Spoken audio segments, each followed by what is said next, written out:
Alright, welcome back to another stream. We're doing some more speedrunning, as you all should expect for the next few streams anyway. Or Gourmand.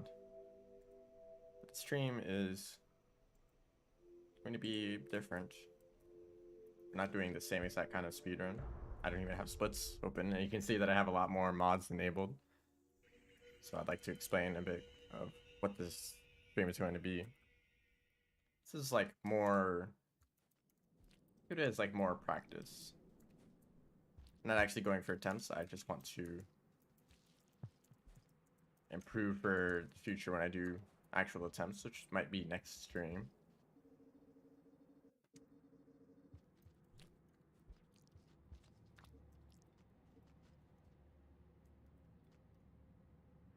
So I have a mod enabled that just removes creatures from the game. Not entirely. But most creatures that spawn from dens. I think every creature that spawns from a den is removed. Which makes the run significantly easier, but most importantly, it just removes a lot of RNG. So in Rain World speedruns, wow, welcome to the stream. We are very early.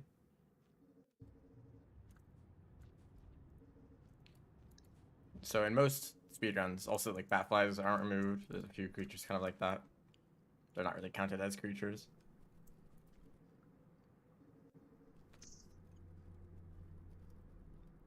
So like creatures and Rain World are probably the biggest source of RNG in Rain World speedruns. Because you can never predict exactly what they're going to do. You know, you usually have a good idea of which den or like where the creatures are in general. Because creature spawns are consistent. So if you know that the one room where there's usually a pink lizard, then that pink lizard is probably always going to be somewhere around that area.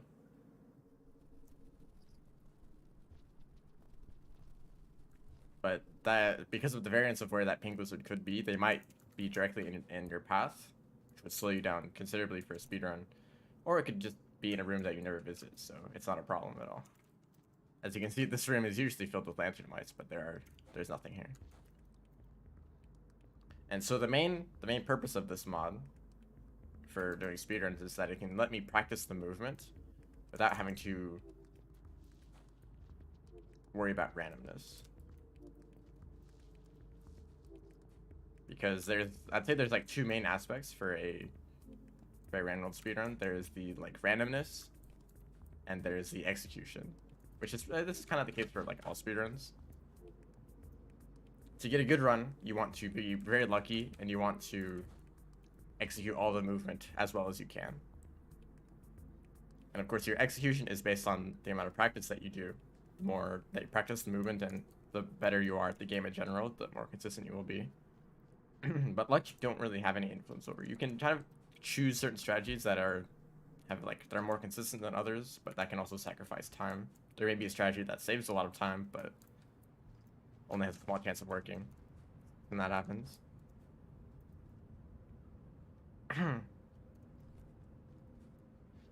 The thing is, for Rain World, if you're practicing a speedrun just by doing the run over and over again, you're actually not going to improve very quickly, because a lot of the time, most attempts are going to die to random creatures. They're going to not be very lucky, right? That makes sense. Like, the average run isn't going to get you exactly the luck that you want.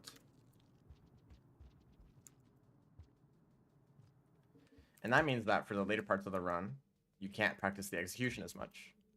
So if there's some like very particularly difficult creature spawns in the first half of the run, that means that you very rarely get to the second half of the run, so you won't have as much practice on the execution. So when you do get lucky in an actual attempt, then you're not going to be as good at the movements to take advantage of that luck. So by removing creatures, which is what we are doing right now, I have an opportunity to practice the movement of the run a whole lot without ever having to worry about randomness influencing it. And of course, this isn't like an actual speedrun. Like, I won't be submitting this time to anywhere. technically, I think that if enough people did like the same speedrun where they removed creatures, then that could be considered an official category. Of course, whatever people want to speedrun, like those categories become official. Cause it's just not really official. It's all community made. But I think that creatures are important for the game. The creatures are just like a huge part of this game's identity, and just removing them for speedruns kind of feels it's like taking away an important part of the game. So I don't think this should be an actual category, but it helps a lot with practicing. And I would recommend it if anyone is interested in actually speedrunning. It can get quite frustrating to try out a speedrun that you don't have much experience with, and only to die to random creatures over and over again. So I would recommend practicing the movement by removing creatures with this mod, so that you get like really consistent at the movement, and that you very rarely make a mistake. So let's say like in an ideal situation, you get enough practice in the movements so that you never make a mistake ever, which is unrealistic, but let's just say that's how it happens. That means that the only factor influencing your run is the random creatures. It means that you're basically you just have to do runs until you get lucky, which, I mean, that's still kind of annoying. But it's much better than trying to get lucky and like have good execution at the same time. And of course, this only actually really works for some speedruns. Like Artificer, for example, their campaign is so... Creatures are such an important part of their campaign that practicing without creatures kind of like doesn't help you out at all. You're always going to have to deal with creatures as Artificer, so you're like practicing with creatures on the whole time. It's still really important. That sucks. Okay, another thing, I have dev tools on, so I can just warp myself back up here. If you want to practice some specific movement over and over again, you can use dev tools. So instead of falling down here and having to spend a long time climbing back up, I could just teleport back here, practice this jump. I feel better about it after doing that. I'm going to do that for every room that has difficult movement that I'm not entirely consistent at. I will use dev tools to restart back to the start of the room to practice it more. Remember to turn dev tools off if you have a keybind set to one of the dev tool buttons.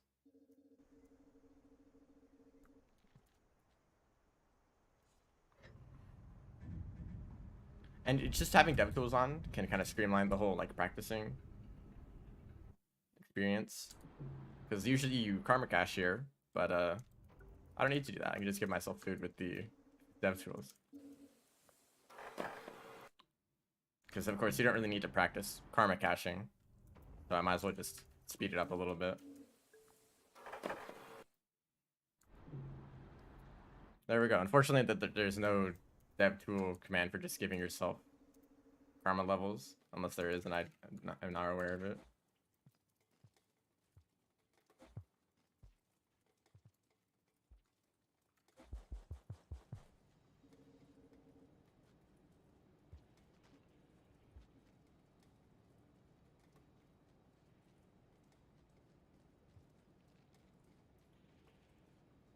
So for this run, for Gourmand, there is a significant difference between doing it without creatures and with creatures in a normal run.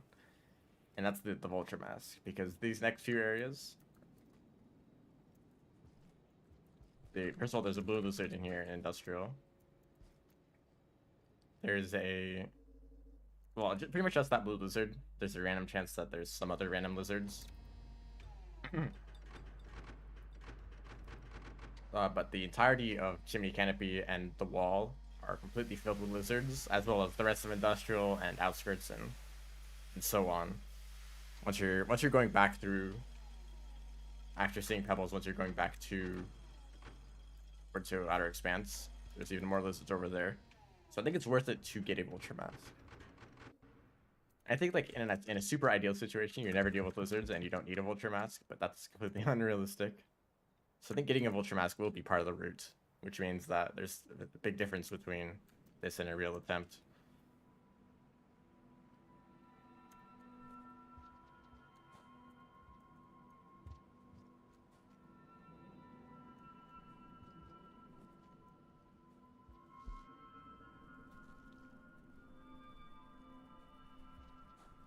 You made a mod.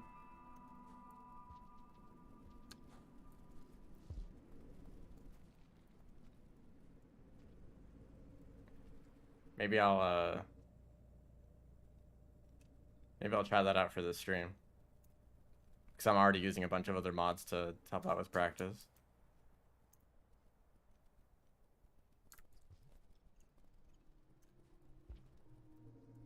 These areas are pretty simple. Going through Chimney Canopy, this is an area that I'm already very familiar with just playing the game, and also for a couple of percent speedruns.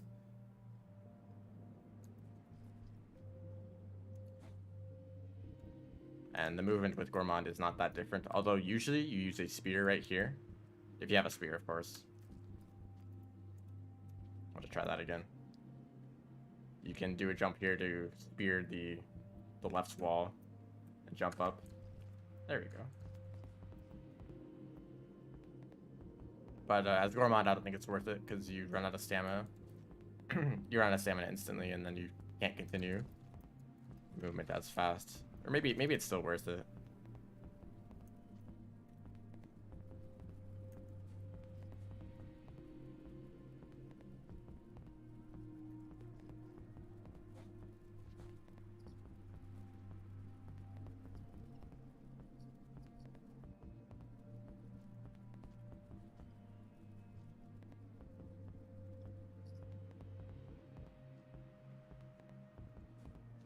The movement in this room, however, is a lot different.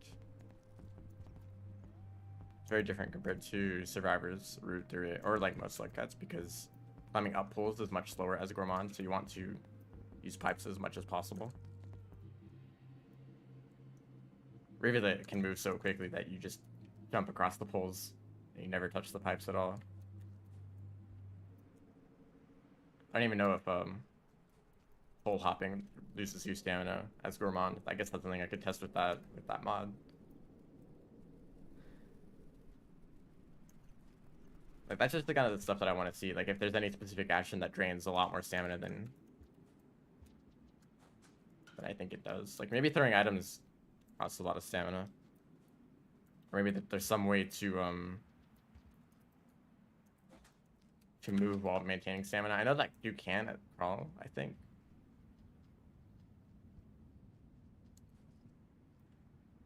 Okay, well, that wasn't very fast. I think that might work.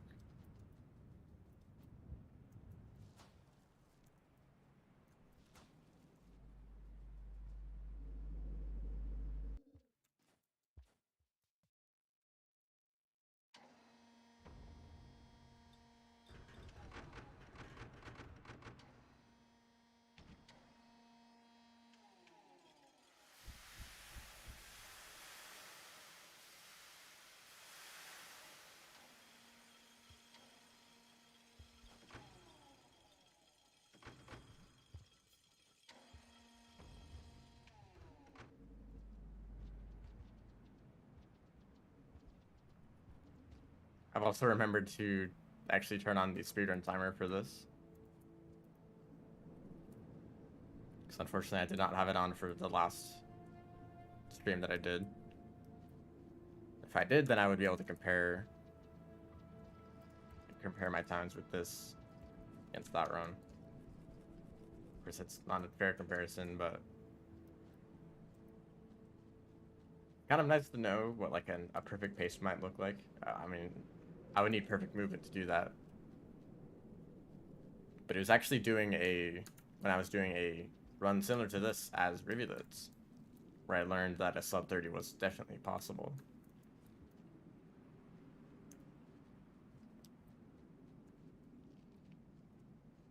Because that's something that I kind of thought of that might be possible by looking at my splits, because it keeps track of your best split ever, and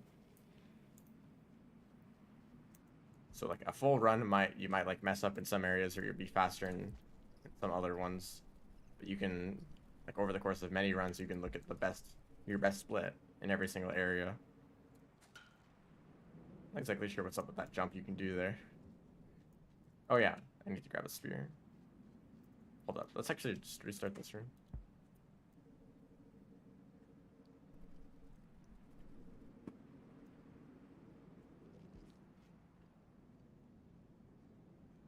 Because you want to go this way instead.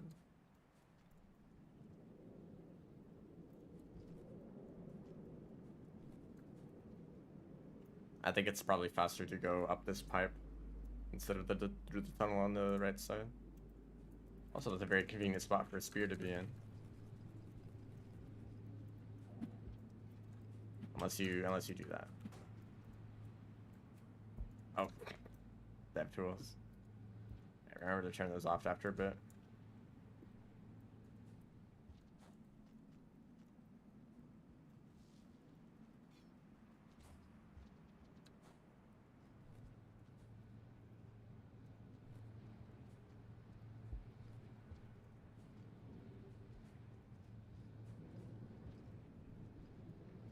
I think that crouching recovers your stamina faster, but it's kind of hard to do that on these tiny platforms.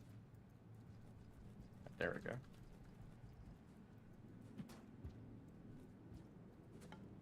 Oh, I can't really make that. I thought I recovered. There we go.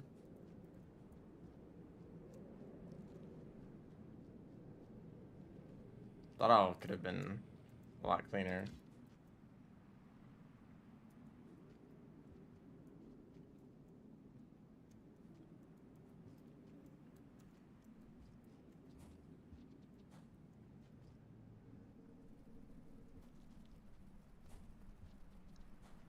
There's just a lot of things that I'd like to test with the stamina thing, so it's nice that that's a tool now. Of course, it's not going to be allowed for actual speedruns.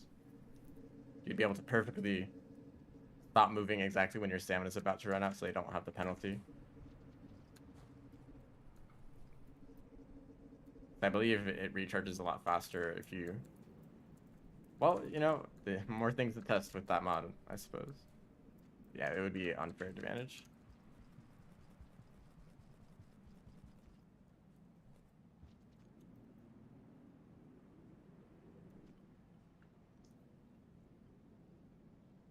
There's usually pole plants here.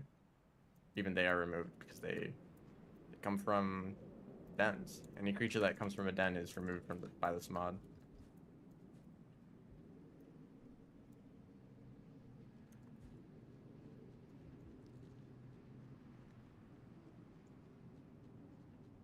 Yeah, I've noticed that if you roll for a really long time, eventually the roll just stops. It is limited. But I think if you roll for like an entire room, you eventually run out of stamina. The roll stops halfway.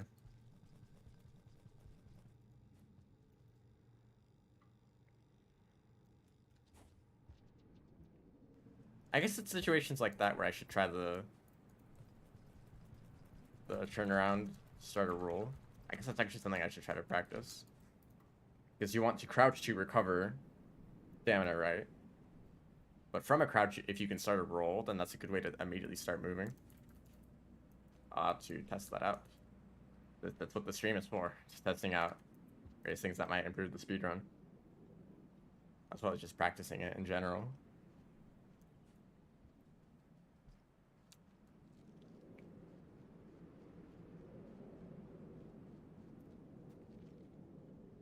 This whole area feels a whole lot different without any creatures. It's like way too peaceful.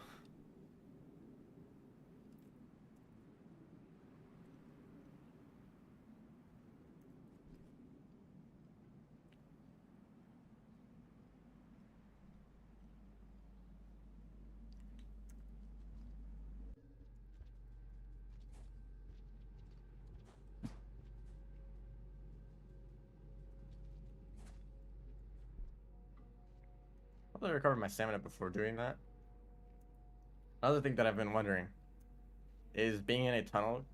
Does being in a tunnel count as crouching for stamina recovery?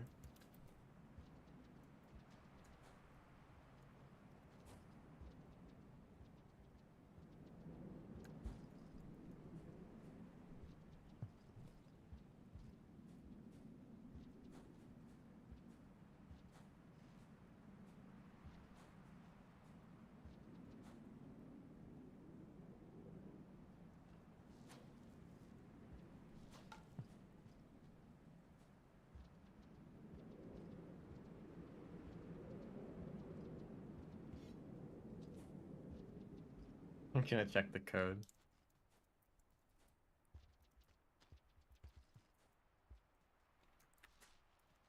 Oh wow, I lost stamina there. So you can do an extended slide here, but I think the timing on it is quite difficult. There we go. Yeah, you have to do it at a very specific timing, or else the slope messes it up.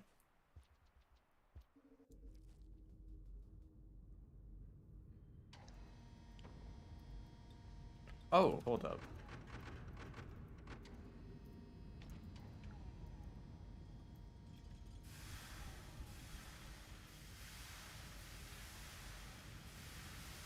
Okay, I did it once, like on my first try, and then...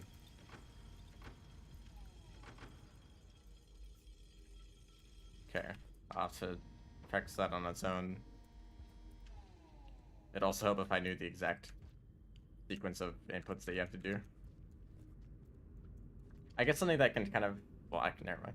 I was gonna say that you can use like whether when it becomes nighttime as a check for what your pace is, but that depends on the length of the cycle.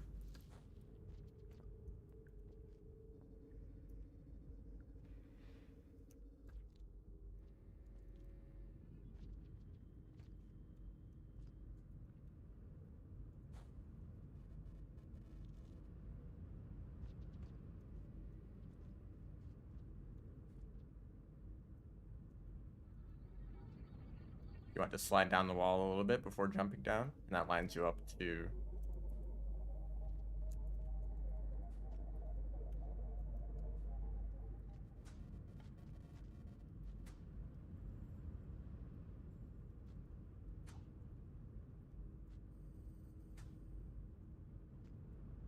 that one last throw boost actually sped me up too much. So you know how throwing a rock or a spear at pebbles will make him kill you? I wonder if landing on him as Gourmand would do the same thing. If it just counts as like if you try to attack him in any way.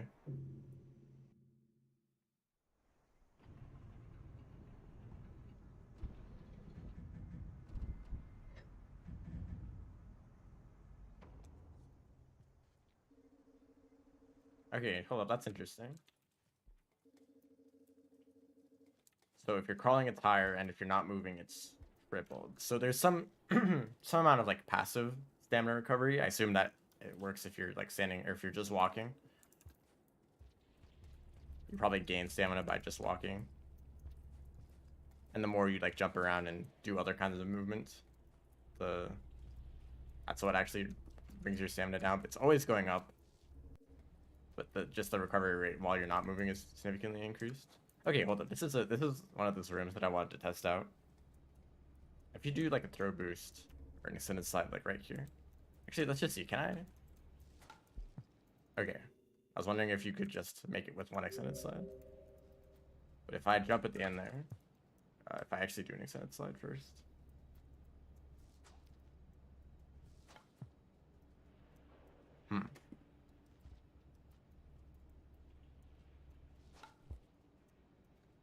I guess the timing isn't that bad. How about a normal slide? Ooh, that's not good timing. I mean, I guess I can just do the slide. That lines me up right here.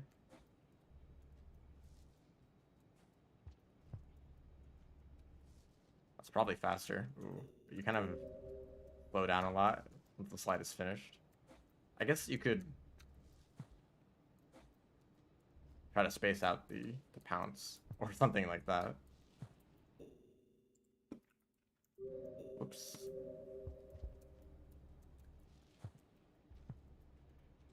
This is what DevTools is really useful for. I feel like it's better to either do an extended slide here, if you actually execute it properly.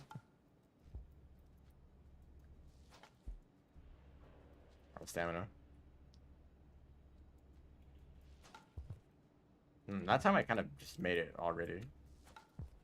I guess any sort of jump seems to work. Even if you're pretty late.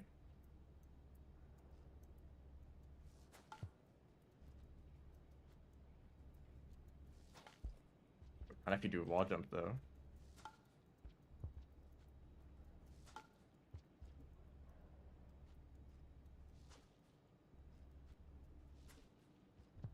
Okay, I think I will check out your mod after this attempt.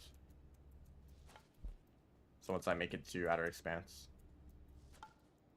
I'm not very consistent with extended slides, it appears.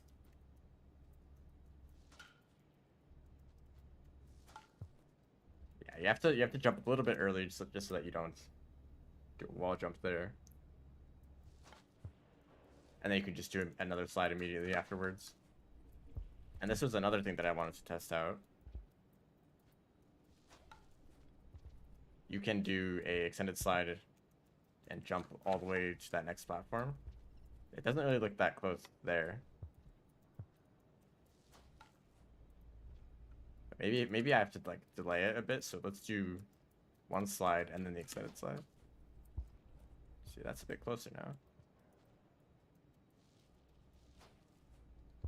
Oh, actually, do you see what I did there? I think that might have been coyote time. But sometimes it just does not give you enough speed. That worked out perfectly that time. Let's try this again. Slide. Extended slide. I think there's like a kind of rough timing there. But it would work out. And even if you mess it up, you end up right where you want to be anyway. Like that worked out, but if I fell down here, I keep depth so anything. If you fall down here, it's only a few wall jumps to make it back up. I think that's the strategy I'll use. One slide and then extended slide. And then try to make that jump.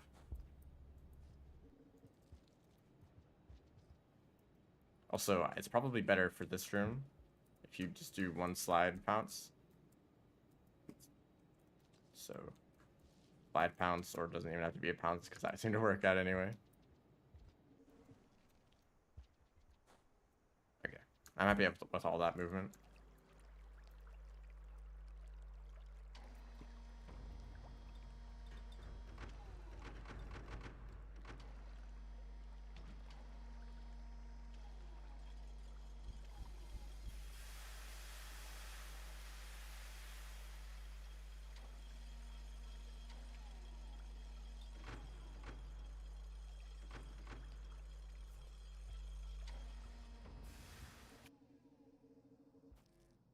I might have spent too much time on this cycle, so I won't make it.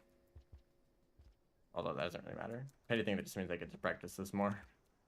I don't really mind that too much. Might be tired after all those slides.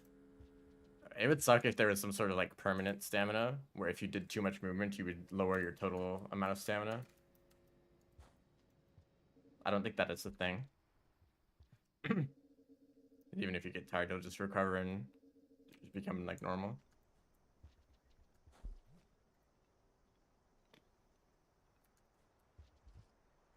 So I feel it looks like that doing a roll here. Oh, that didn't happen that time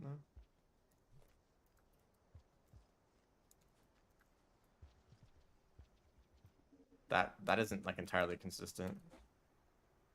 I know that a pounce right there is consistent though.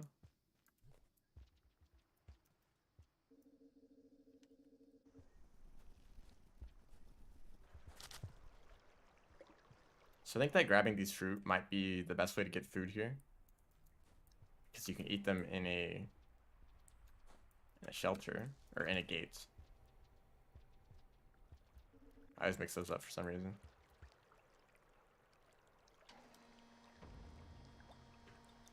It's always best to try to eat food in a gate. I mean, it doesn't matter for this run. So I totally mess up the amount of food that I have.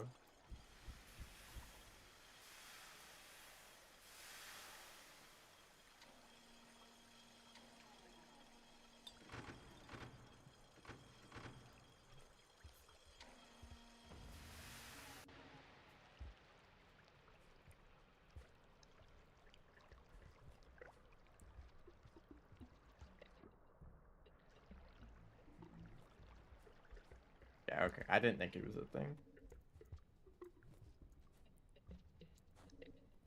Oh wait, hold up. I'd like to know about that a bit more. Of course, I have the fast roll button bind to something that does something in the with DevTools on. Oh, I can't start it there. I suppose not.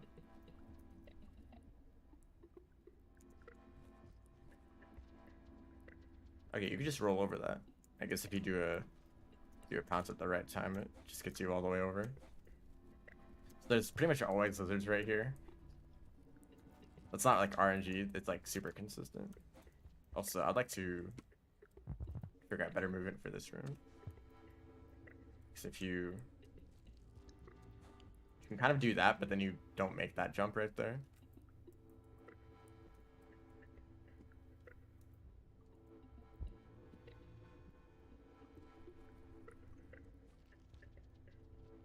You can't roll over this. Maybe it's better to just do a pounce immediately. That didn't even trigger it.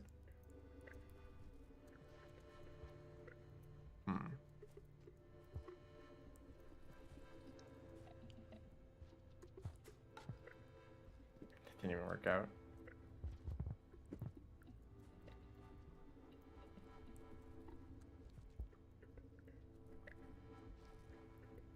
Okay, for some reason that just doesn't work anymore. I thought it did.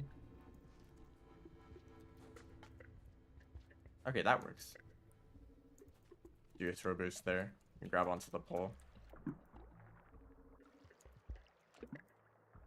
Also, I have a question for you all. Can you see my mouse cursor on the screen right now?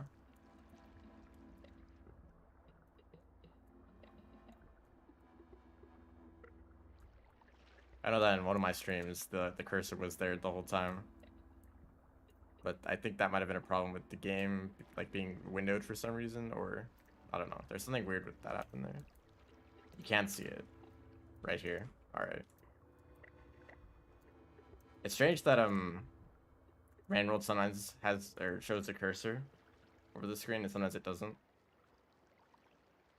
It's kind of nice now when I'm using DevTools because I can actually see where I'm dragging the slug cat to. But I don't want to keep the cursor on screen for when I'm not using it.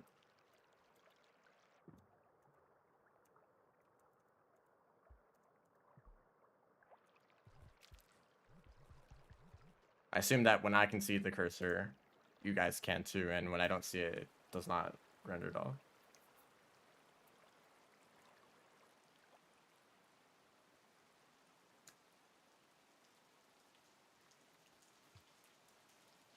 Also, the entirety of the drainage system is pretty much the same as it is for Survivor. There's a few areas around the end where you can do slides differently, but all the underwater movement is not that different. I think slightly easier because Gourmand actually has better rest capacity than Survivor, and way better than Monk. The one swimming section in this room is quite difficult as Monk if you don't have the remake setting on.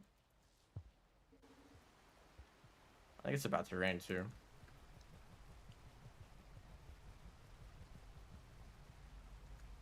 Yeah, there's no point in waiting for the stamina recovery here.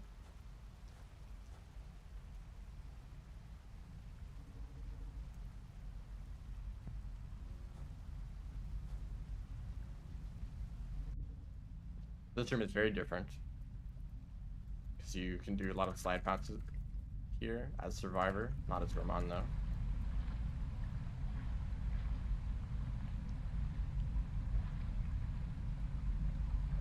This room is already flooding.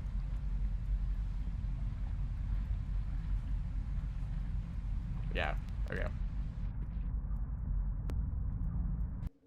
Let's bring ourselves to the end here.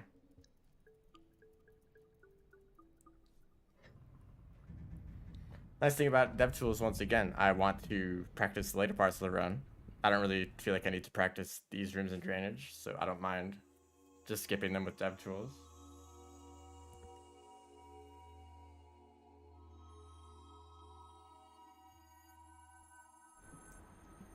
Although usually you don't shelter here. I mean, of course, I had to slow down a lot to practice some rooms in particular, but I don't think it matters if you shelter here because you can make it to the next shelter anyway.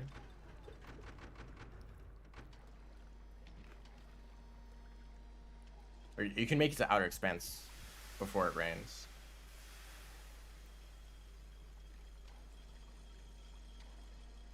And after that, you don't need to shelter again.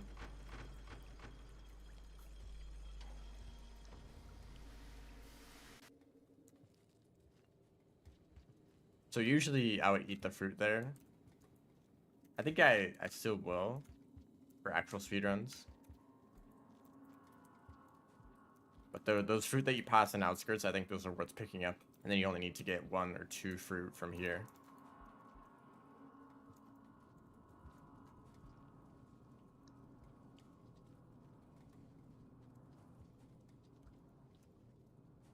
So yeah, that's pretty consistent to make it up to this top tunnel. And it's not even that much faster, so it doesn't matter too much if you mess it up.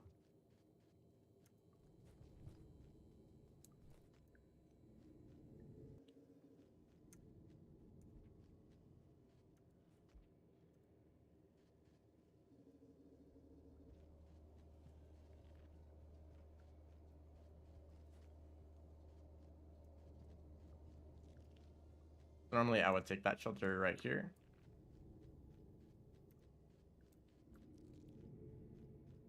If anything, it's probably a little bit better to take the earlier shelter, just in case you die to mole lizards, you can restart immediately. And also the centipede that spawns in this room.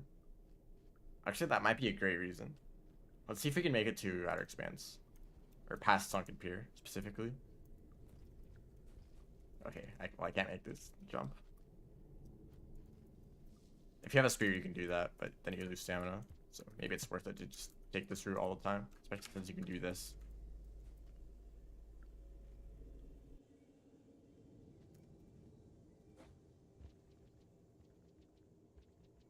But yeah, there's the centipede that always spawns right after that, like, that's right after that shelter.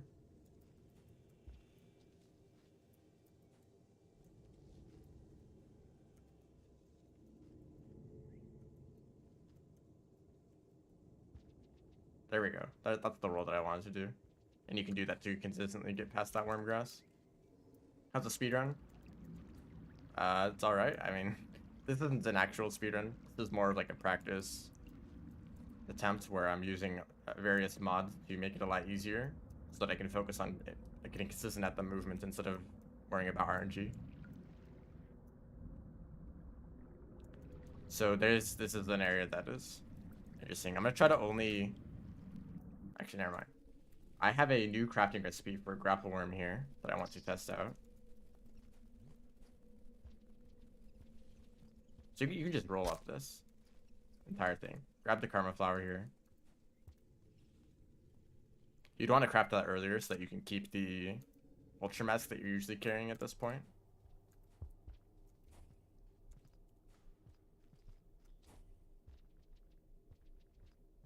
So that's also a good place to do a roll. I think you just jump over these guys. Perfect stamina here.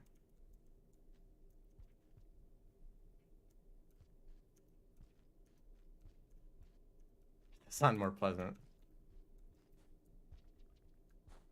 I think that if you actually want to like significantly improve your speed run, there's no point in just doing the run over and over again.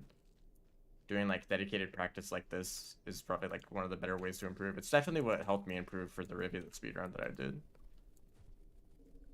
I probably would not have been interested in continuing that speedrun if I did not use these mods. So there we go. There's a grapple worm. We do craft it a little bit earlier. I guess there's earlier gooey ducks that we could use instead. But I think that's like way simpler of a recipe.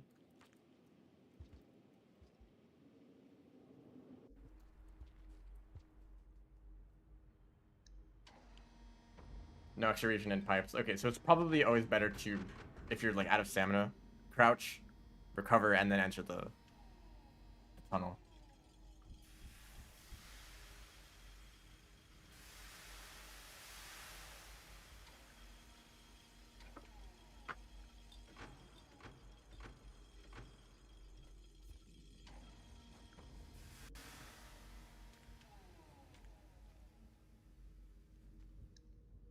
So I'm pretty sure that this grapple worm is definitely worth it.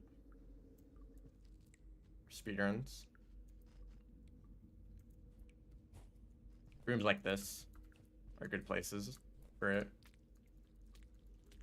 Unless you do that.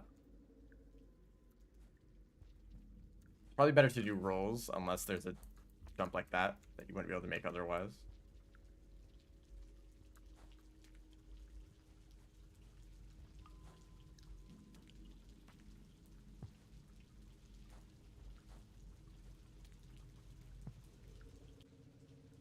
I'm always kind of wondering, like, did I ever really need to stop to recover stamina in that section? Because I seem to be able to move like fairly quickly even while I was exhausted.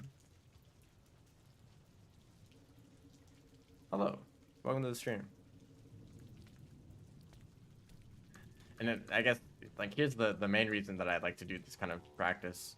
I've already made it to Sunken Pier, right? I'm already here. This is my first attempt. If I was just doing normal speedruns, and who knows when I would ever get here. It might have to be on my first attempt or on like or like halfway through the stream. So I need to get consistent at this jump. I want to try to, actually it's probably better to just do a normal roll instead of a fast roll, because you get a little bit of extra height from normal rolls. Also plenty of time left in the cycles. Okay, I think doing or using the grapple there is a good place for it. Oh, that wasn't good though.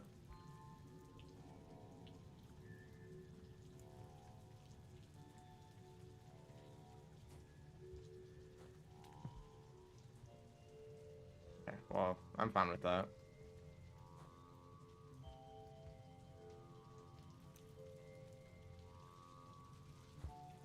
You can use a spear for that too, but I think it's worth it to carry a vulture mask and a grapple worm, so you don't have the space to use a spear there.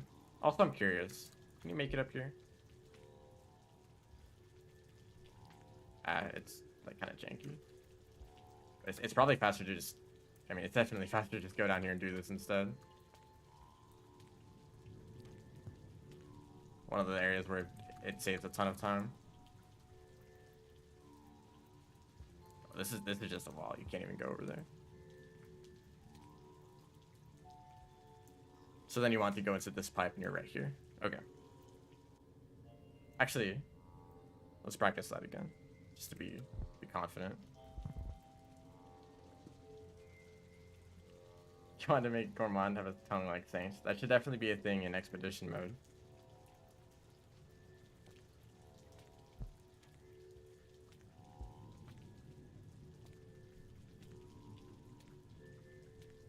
That was, okay, that's clean. That's gonna be the strategy that I'll use. You can do it immediately again. Oops, actually don't do that. You can do the same thing in this room. Oh, it's because of dev tools that messed me up there.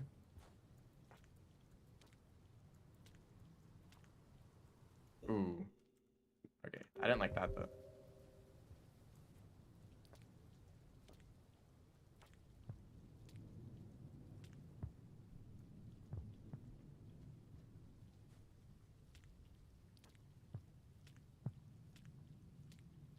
Okay, I think that's the trick. Try that again. So in this one screen. Yeah, right here, you want to make sure that you are like spacing yourself correctly to grab onto roughly that area there. So you actually have the space to make the jump. There's a lag spike right there. If you're wondering why that happens, the key that I have set to do fast rolls is the same key that pushes you around if you have dev tools on. So sometimes they just kind of go flying. Without meaning to. The rest of this one is very interesting because I actually don't know if having a grapple worm makes it any faster. There's not many areas where you can make use of it. I guess you could do that right there. And there's usually lizards there, so that would be a time save. You can jump over them. Also, this is the effect in Outer Expanse when it's raining. It's actually not lethal. It won't become lethal also. I forgot about that. Like, it's probably faster in this room, right? But you can also do an extended jump and it goes quite quickly too. And for this jump, it's especially... If you do an extended jump right here, it pretty much like sends you across the entire room. But maybe you can do something similar with the grapple worm. I just kill a... I think I just killed a batfly with that. So I could also send you quite far, but then it's not great for... You might take fall damage and die to the worm grass. Also for this room...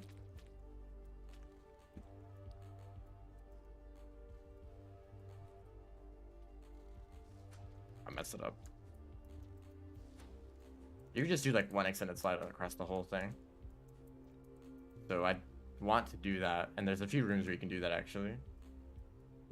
But I would rather think it's something like to take that opportunity instead of holding onto the grapple worm. So I would like to keep track of where it's useful. For this room, for example, it's probably useful, maybe, but you can also just grab a yeek, jump up here instead. Of course, then you can do something across the ceiling, but you could also do an extended slide, right? So might have to test like all possibilities and time them. Also, usually it's not this dark. Usually you make it here a little bit faster. Of course, because I had spent a bit of time repeating that one room. And for this, it seems like quite consistent to roll. But then you can use the grapple worm right there to give yourself a little boost. And also for this room can be a little bit tricky, but you could just do that with a grapple worm. Maybe it's worth dropping the vulture mask.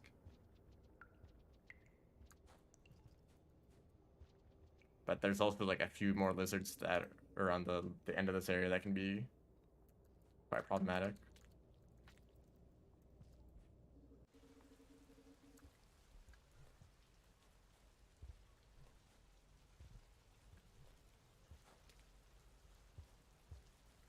Probably best to just do a bunch of roll pounces right there. So I tried to do like one continuous roll, but it didn't work out.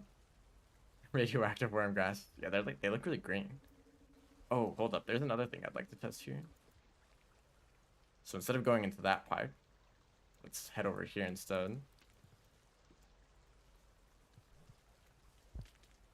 And immediately slam our head into the wall.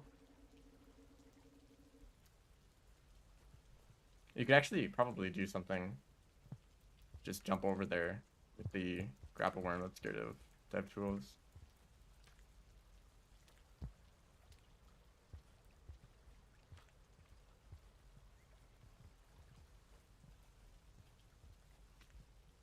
Is this any faster? Maybe.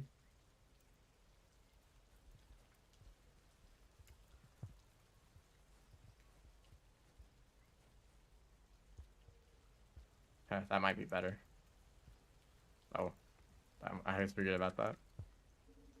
So you guys don't mind too much. So this is the main thing I'm thinking about. Is it possible to make it up there, the grapple worm? Because there's not really anything to grab up there, is there?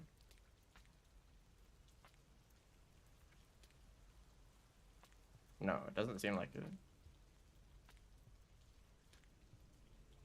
Also, wow, the worm grass look very radioactive right now. I don't think there's a way to do this. Unless maybe like you built up speed and did like a wall pounce maybe. Also, who knows how you even get up here to do a wall or to build up enough speed.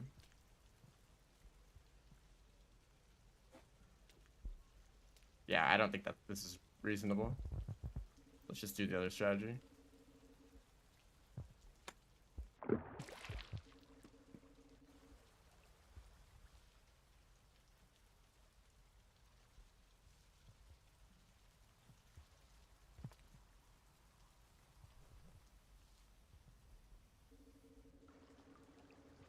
There was a monster kelp here, and that I actually died to on the last stream. I think might further like encourage the possibility of dropping one of my items here to be able to carry something, like a rock or a spear. A rock may be useful for some extended slides in some areas, and I just dropped the grapple worm. I don't know why I did that.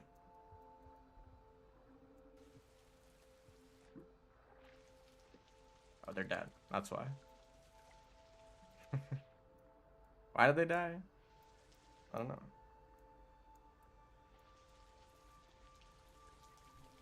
Yep. They're dead. For whatever reason, it's really hard to drop a... Whoops. Turn that off. It's really hard to drop a grapple worm for some reason. I guess so that you don't accidentally drop it when you're grappling around. But like this room, for example, I don't think a grapple worm is useful. And in fact, for the rest of these areas, it probably isn't. So maybe like around that monster kelp area, you'd want to drop the grapple worm, just so that you can get past the monster kelp consistently. But you want to keep the vulture mask because there's a lizard that likes to hang out in this room. And these are like quite cramped tunnels that are where it's hard to move around them.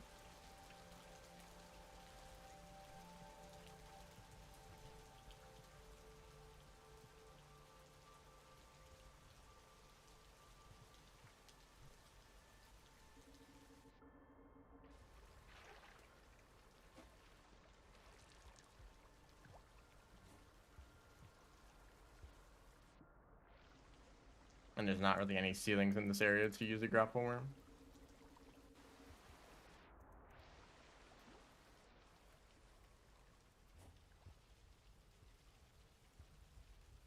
You could just roll across this entire room.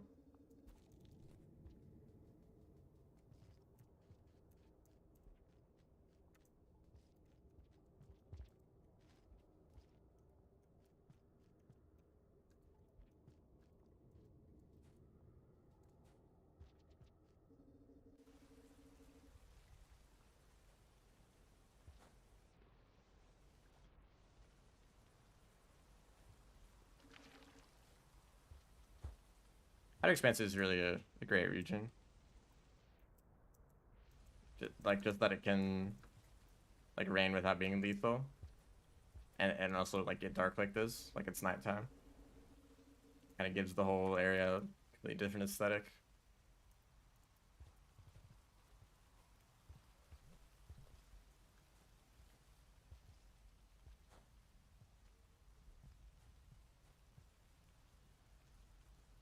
Which means that actually, if you think about it, that means that the Slugcats never really had to deal with rain.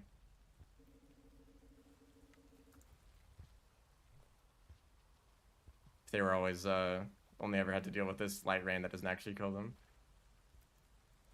Also, hello. Over on Twitch. And this is the ending. I guess the Slugcats aren't removed by the mod. What's my route for this? I suppose that I will. I'm about to do another run, so you'll get to see the whole thing. But these aren't real speedruns. These are like practice attempts. I'm using a lot of mods to make it easier for practice sake. So I have a mod that removes creatures entirely so that I don't have to deal with RNG and so that I can practice movement specifically. And I have dev tools on, which I used a few times to teleport back to the start of a room to practice it repeatedly.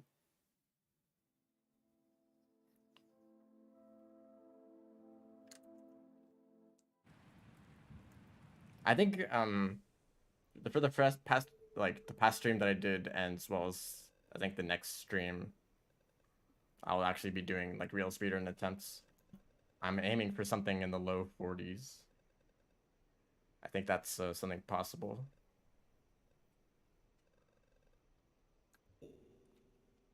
Anyway, there's something that I want to try now.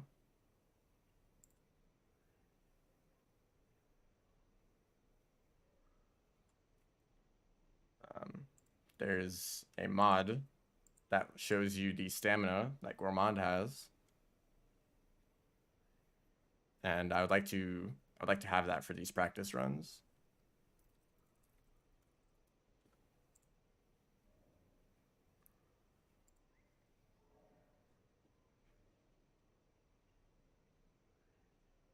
Okay, I do use crafting. I think that for Sunken Pier, having having a grapple worm helps a lot. But I'm debating when you should drop the grapple worm because that's at some point it stops becoming useful, and you want to have space open to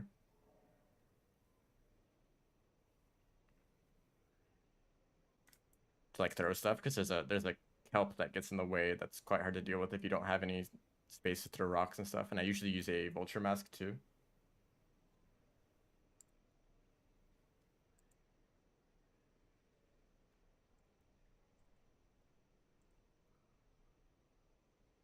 Okay, how do I find this mod with an ID on Steam?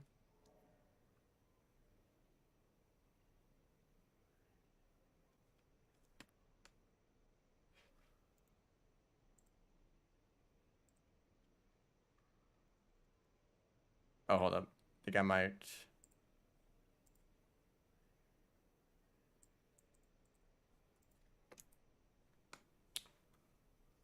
Nope.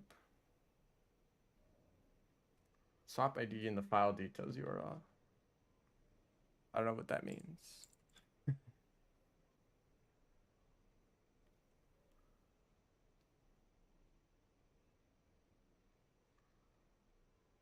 I mean, I'd have to open it on Steam to be able to download it because I can't see. I don't have access to the like the URL unless there's a way to open that up.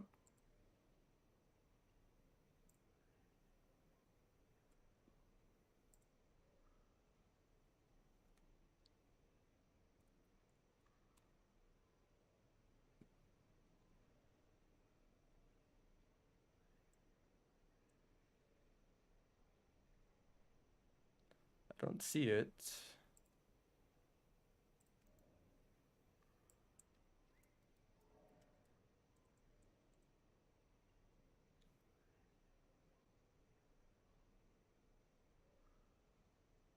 Yeah, I think it'd be easier if we just made it public. You can just like say that it's work in progress because I know that you want to kind of clean it up for an actual release. That would help out.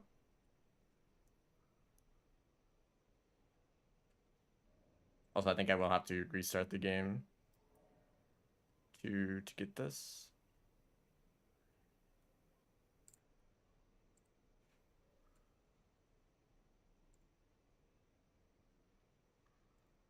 Okay, let me refresh. This is taking a while, but I do want to try this mod out. Okay, it has to be from the web browser to do it like that. Well, I do not have. I'm not logged in on Steam on browser.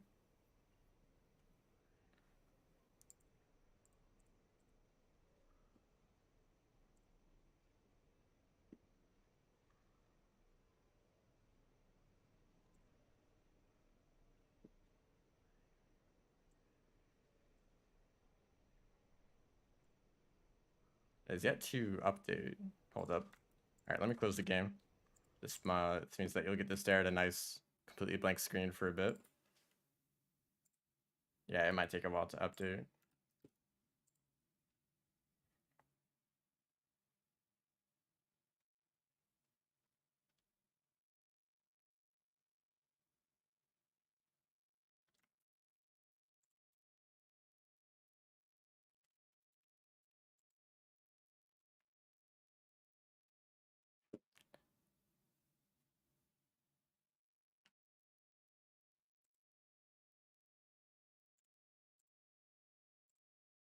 See if it's updated now.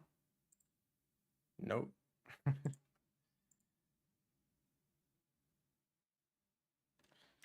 I guess there's something I could try to change in the chat settings so that it might work. Although,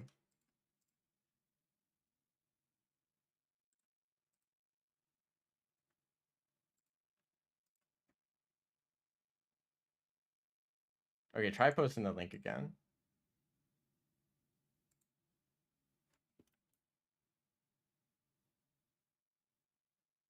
Oh, it appeared for you?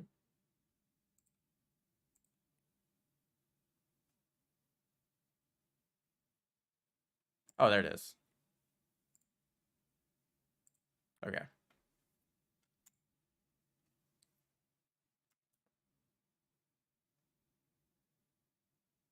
All right, I'm opening up the game now.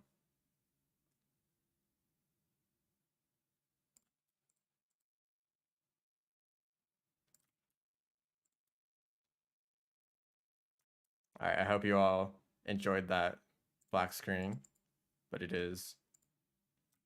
Oh, the game crashed. No, it didn't. It just said game not responding for a bit. Okay, now we're back. Just fix the resolution. That's the wrong resolution. Full screen, there we go. So remix settings. Here we go. Here's all the mods that I have enabled right now, by the way.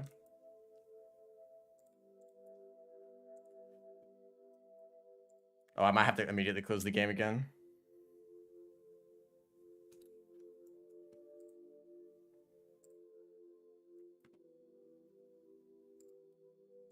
Yep. All right, this will take a little bit again.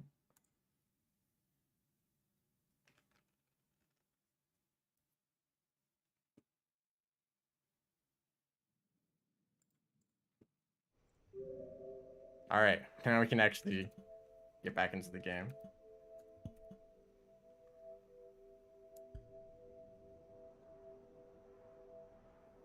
Looks like I just started with Downpour. I've been playing Rain World for quite a while, but I've only recently started streaming it, and it was just a bit before the release of Downpour that I started streaming at all. So now we can see there's a number down there. It would be nicer with like a bar or something, but I assume that's something that you're going to be working on for like an actual release of the mod. But this works fine for now.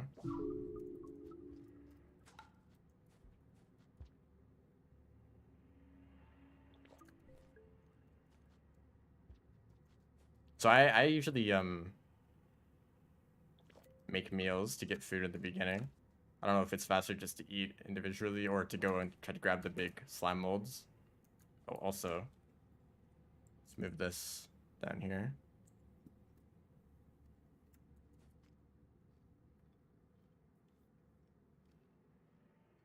So you actually do gain stamina while climbing up poles.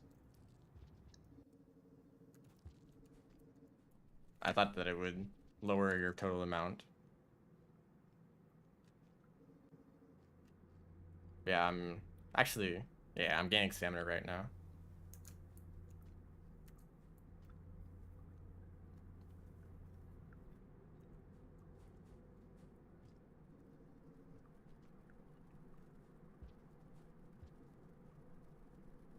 Oh wow.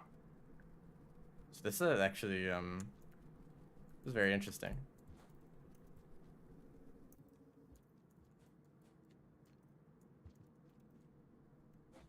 It actually it recovers quite a lot slower than I expected it to. Well, let's see if I run out of stamina completely.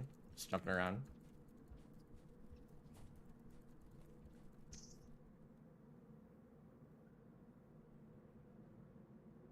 Oh, it seems like once it goes back above 0.5, it completely recovers.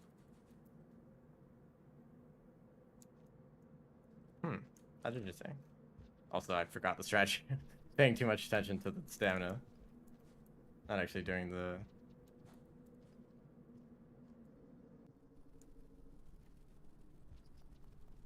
And you lose stamina very, very slowly when you're rolling.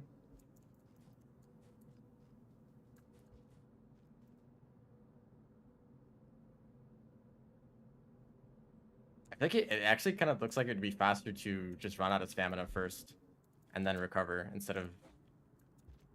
Because I thought that the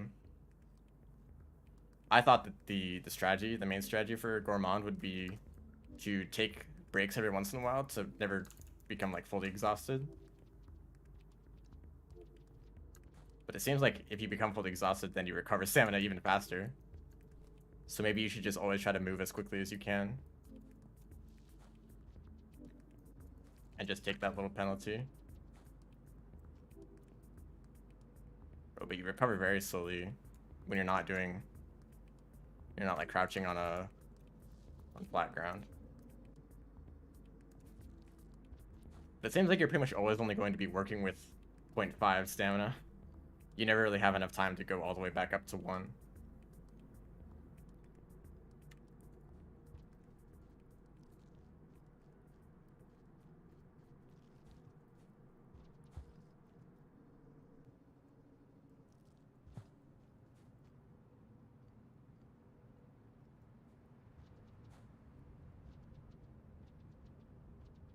But you can see here that just doing one long roll like this is very stamina efficient.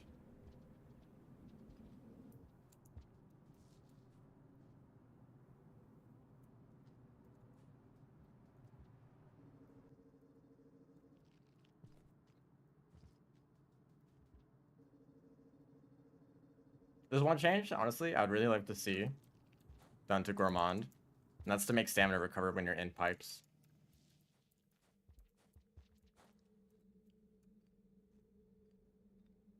So you can see that if you're just trying to climb up, you never recover if you're already tired. But once you do recover, it actually gains stamina while climbing.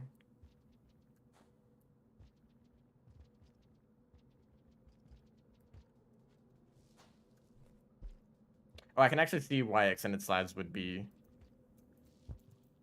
lose you so much stamina quickly, because let's see if throwing rocks. Yeah, so throwing an item, even a lantern it seems, throwing an item loses stamina, doing a slide loses stamina, and then doing a jump loses stamina, so all of those combined immediately loses a big chunk. And especially if you want to do bunny hops afterwards to keep the speed going.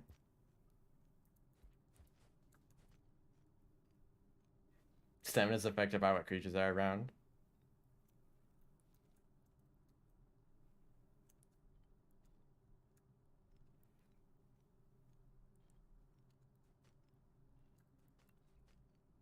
So I guess with this you could kind of do a few like fast pole climbs.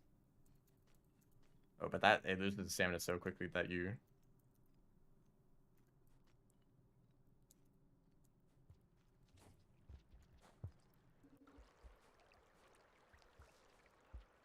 You have to do them very infrequently.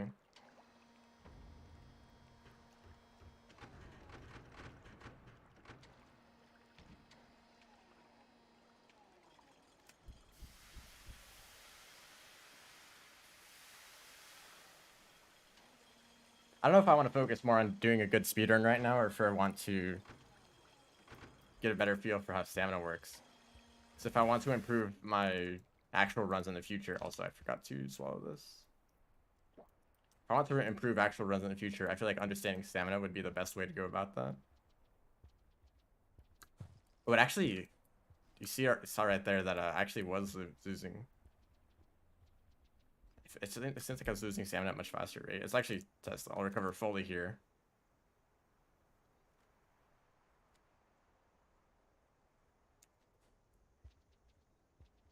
Okay. No, it seems about the same, actually.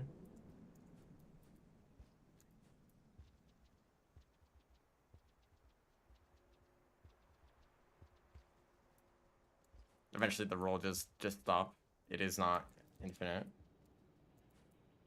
I'd also like to see if this affects stamina at all. If I can set it up.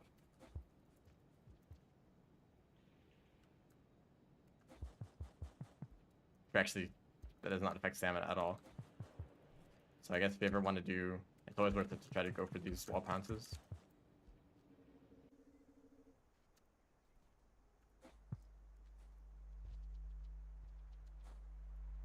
Here, right here, in this room is where I would usually try to get a vulture mask.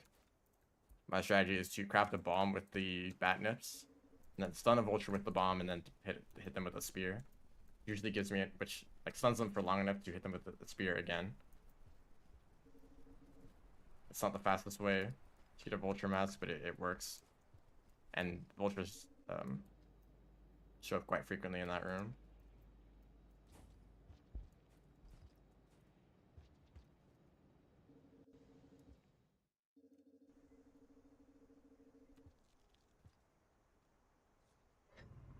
Emptying your stamina makes it recover very fast, yeah.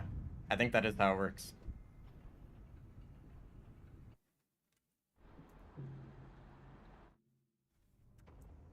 So I think that the best strategy for moving around in general is to use very stamina efficient methods of movement, like rolling. And don't jump around too much. And then once you become tired, immediately just crouch to recover and just like keep going. There's no point in trying to take breaks or getting exhausted entirely, because the recovery is slower anyway.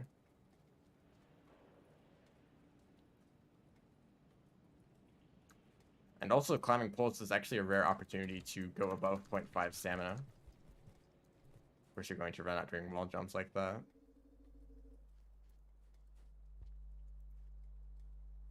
I forgot the karma cache.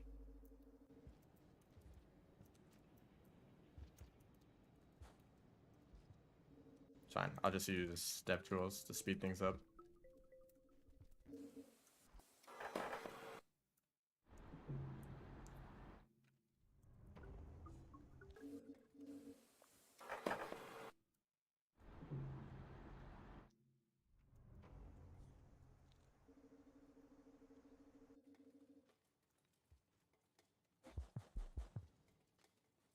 It's the last jump there.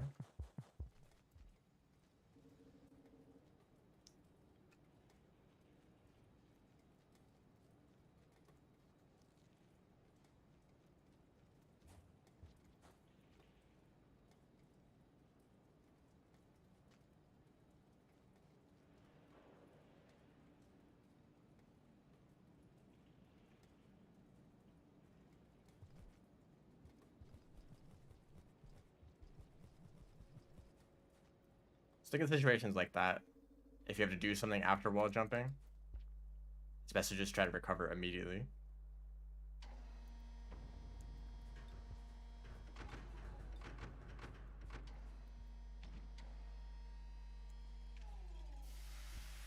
It also seems that you recover once you reach 0.6 stamina. Yeah, about 0.6.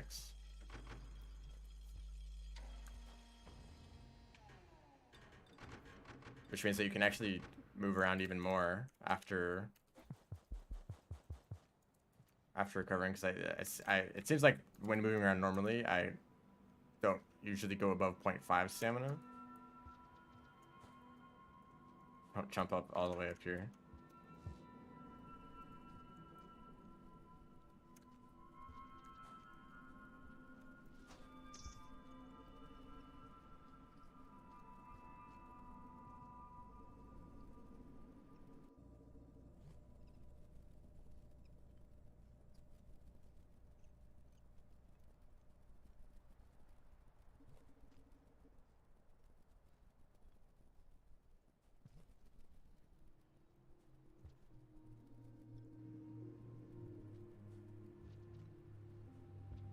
Okay, so I can see why I was confused about stamina a lot of the time, because it's a lot less temporary than I thought. I don't know if there's probably a better way to explain it, but your actions in like a room like a minute ago could influence your stamina, you know? Because the way that I thought of it is that like if you did like 5 jumps in a row, you would become exhausted. That like only like short bursts of movement would make you exhausted, but it's over a much longer period of time. So after a few rooms of movement that loses you stamina, then it only takes a little bit more to make you exhausted after that.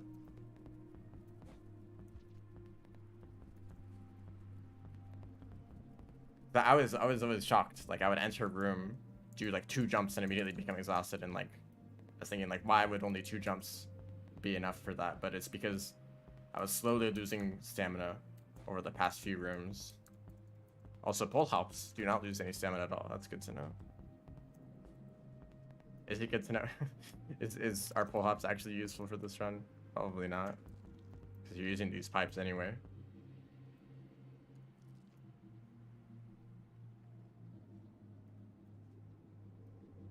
It also means that it's probably a good idea to always try to be stamina efficient. It's never like, oh, I'll just do like a quick, like extended slide or something. Some kind of movement that uses a lot of stamina, or throwing the items, for example. At every opportunity, you know, let's just try this again. At every opportunity, you should be as stamina efficient as possible, because it impacts the,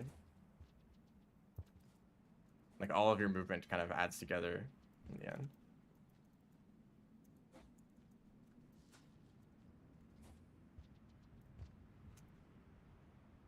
And also I can see that doing a backflip to start rolls isn't the best option, since you have to do a jump at the start. Are pull hops not useful for anyone? Yeah, for Rivulet. Pull hops are great. I use them all the time.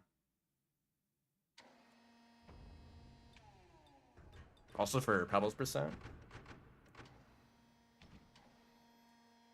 I now have stamina. Yeah, I do. So this is a mod that was created very recently because of what I was talking about in the last Gourmand stream that I did.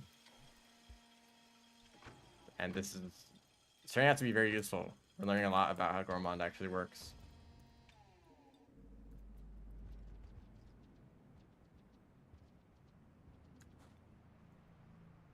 Also, maybe I should like never do roll or slide pounces / roll pounces.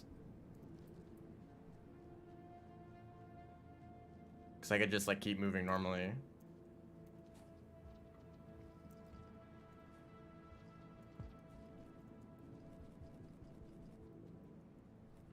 Do I remember you? Maybe.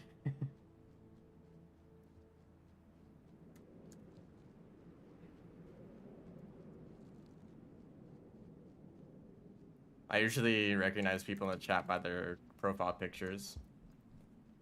And yours looks familiar.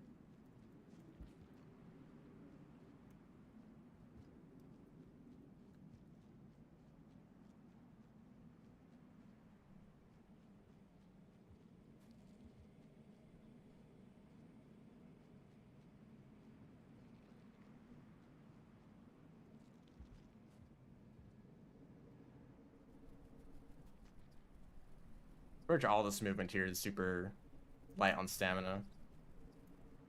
Climbing on poles and going through tunnels doesn't seem to lose you anything at all.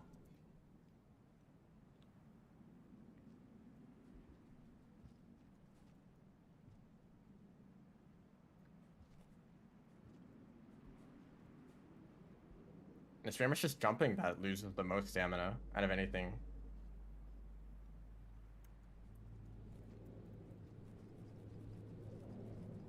Just the moment you start like wall jumping, you immediately run out of all the stamina you had.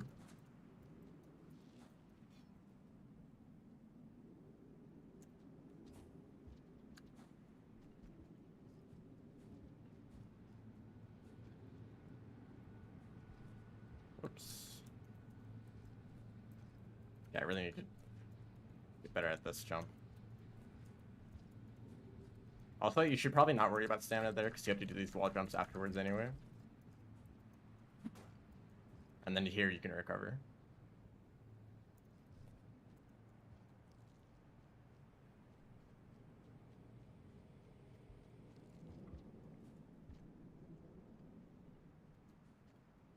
Probably do some fast pole climbing here, I suppose.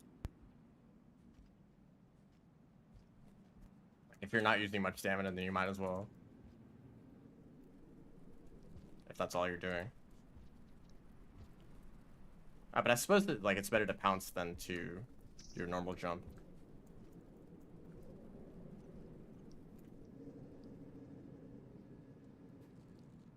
That's about the breath options.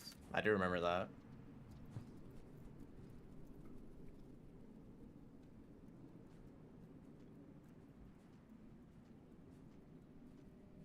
Oh, but pulling yourself up a pole does not lose any stamina. I suppose that makes sense.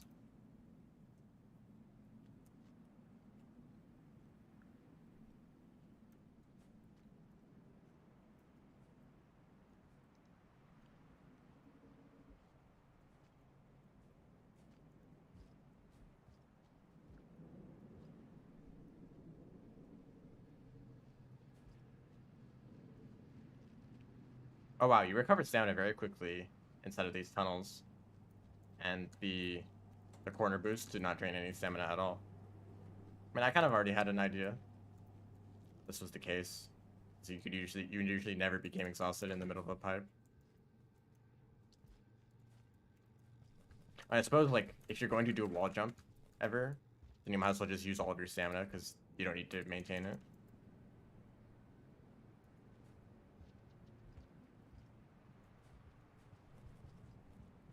Like, should I have recovered there? Probably not. Actually, let me test that out. Starting back here.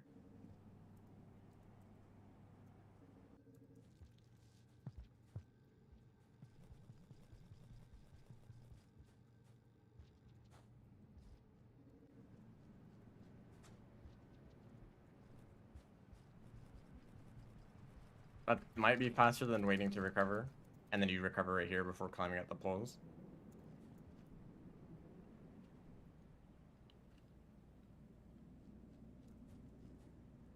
You want to spam jump fire in certain sections just to get the better stamina recovery.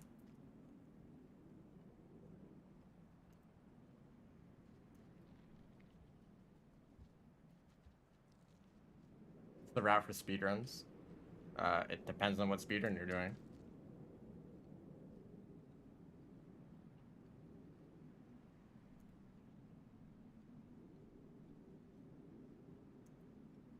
If you want like a loose idea of Gourmand's route that I've come up with, because I don't see anyone else running this character.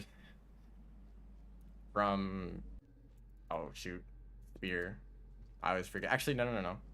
There's a spear right here, but there's another spear in the tunnel above me.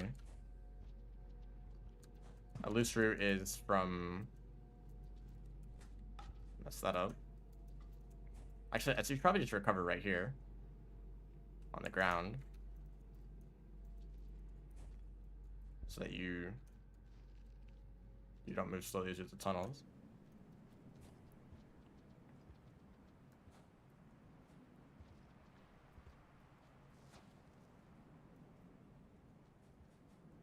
So from shaded where you start, you want to go over to industrial. Usually that's where I would like to grab a vulture mask. From there you go up to chimney. Okay, I can't do any extended slides. Chimney, the wall, up to pebbles, and then once you reach pebbles, you actually exit out and you return to the last shelter you stayed in, which is an industrial. And then from industrial, we head over to outskirts, then drainage system, down to filtration. And then we can make it back over to outer expanse on the left side of the region. That's also where I like to craft a grapple worm.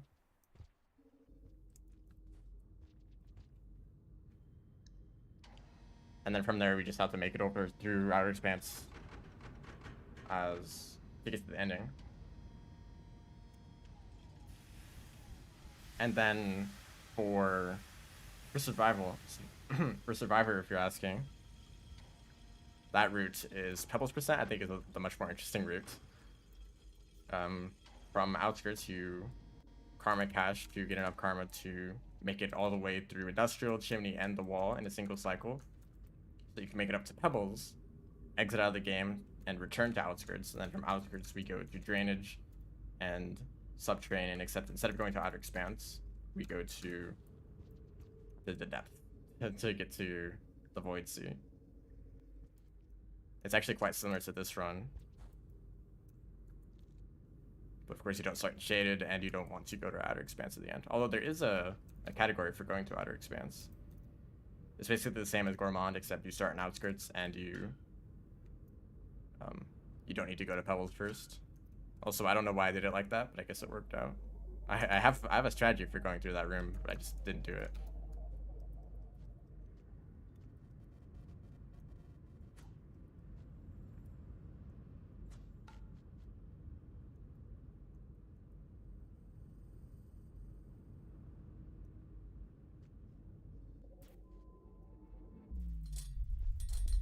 Making Gourmand recover in pipes would be pretty difficult. Yeah, because I think that when a creature goes into a pipe, they kind of like deactivate until they make it through the other side of the pipe.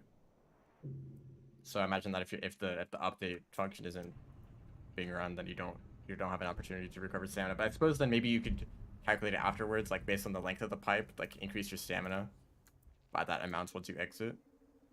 If you can like get the length of the pipe that after exiting it.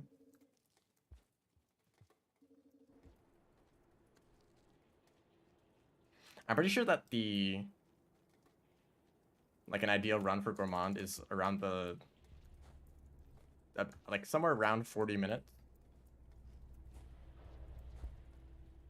Maybe sub 40 is possible. Because I did a run. Oh, let's do the strategy here. Yeah, I practiced this room for a good amount of time and I still messed that up. I did a run similar to this one where I used a mod to remove creatures. Oh, that messed me up there. And I just did the route, and it was like 44 minutes, I believe. But I didn't actually use a grapple worm for that run, so it could be improved further. But also, like I had creatures disabled, so that would slow you down a decent amount. So somewhere around 40 minutes, I think, is what an ideal run might look like, unless someone comes up with a completely different route or a way to skip having to go to Pebbles.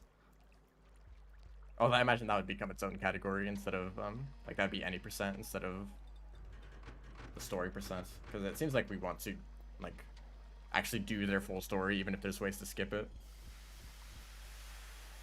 Like Monk doesn't even have a story and we still do all those different objectives.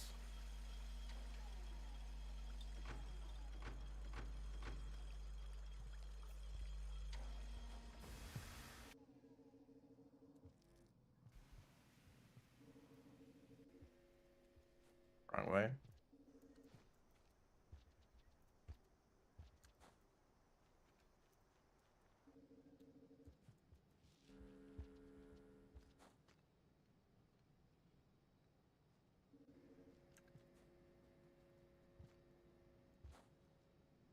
Early farmers would be faster than Skylands. What? I guess like I haven't even looked into going through farm rays for Gourmand. Because I guess from outskirts you could just go through farm rays and then you're already pretty much at outer expanse instead of having to go through drainage and then filtration. That's probably not that much. Actually, hold up. Let me try this room again. Sorry about that. Just how dev tools work sometimes.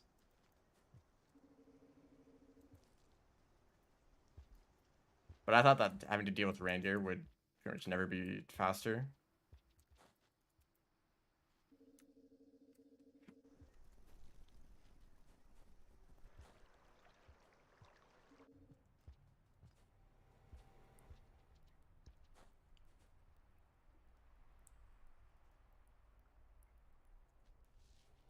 No, I stopped there to do an extended slide, but I realized that I'm holding onto these fruit.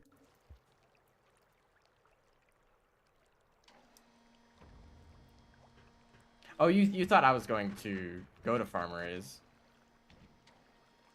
Because my route is similar to Survivor. Drainage, filtration, and then from there you make it up to Outer Expanse. I guess you did from like Pebbles, right? Make it like after seeing Pebbles you end up in like Chimney Canopy where you can go to Sky Islands, Farmer Rays. That feels like it would be slower anyway, because you like make so much distance by warping back to Industrial after seeing Pebbles. So I don't know why you'd want to stay up there.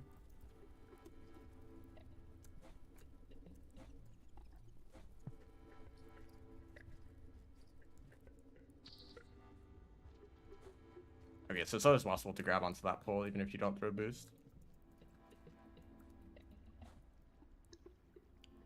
Forgot that connection exists. What connection?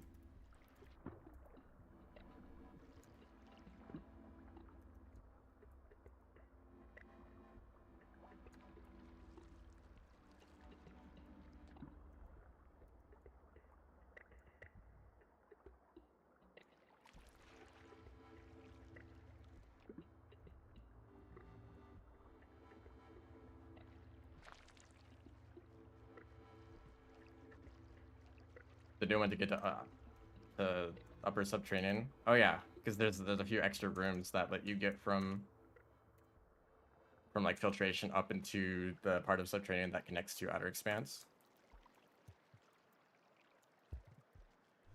I guess like without that, then farm raise would be the only way to get there.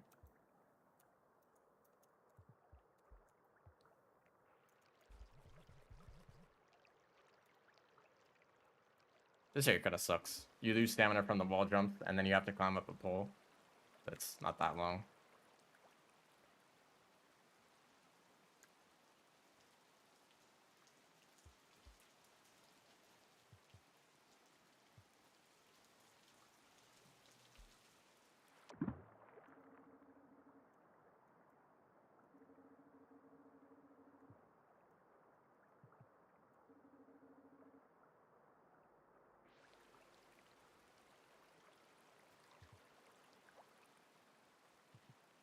I don't think the swimming sections are actually all that bad. You don't have to worry about stamina. It's pretty much never a problem, and I mean, unless you run out of breath completely, because then stamina becomes a problem. But it's not that bad. Don't even bother with stamina in this section.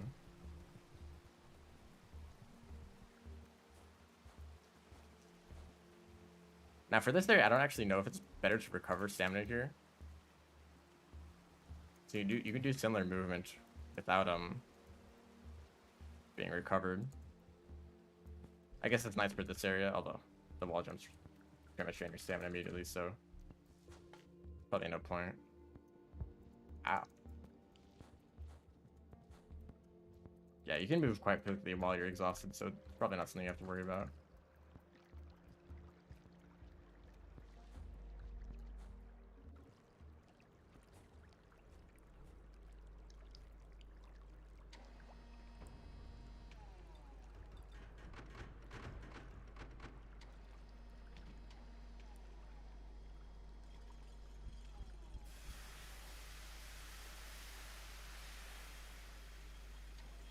What do we call those items that I just went by with the flower?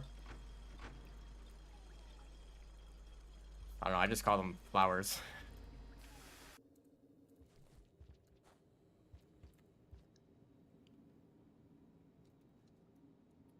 I guess I'll have to test out this strategy when I have creatures enabled, but there's a centipede spawn that usually kills me. And I think that by staying in this shelter instead of one later infiltration, then that might avoid it. So I guess I'll get used to staying in this shelter to test it out. The water spears. What are they actually called? They all the new items added in Downpour have kind of goofy names like gooey ducks.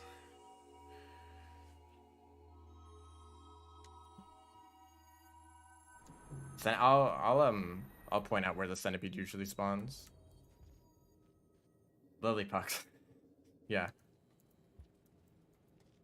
I don't know if that's an actual like plant or if that's just another made up name. Cause I know gooey duck is a real thing, but I don't think it has anything to do with what they are in Rain World.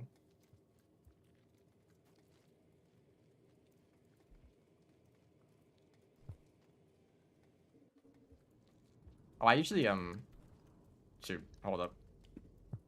Let's go back to up here. I forgot this time, but you're supposed to lantern out here. I mean, you're not supposed to, but I like it for being able to see what's going on in these rooms. You can do a little jump up to here.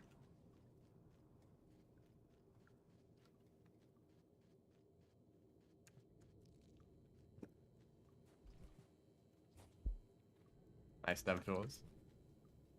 I always forget to turn them off after I'm done using them.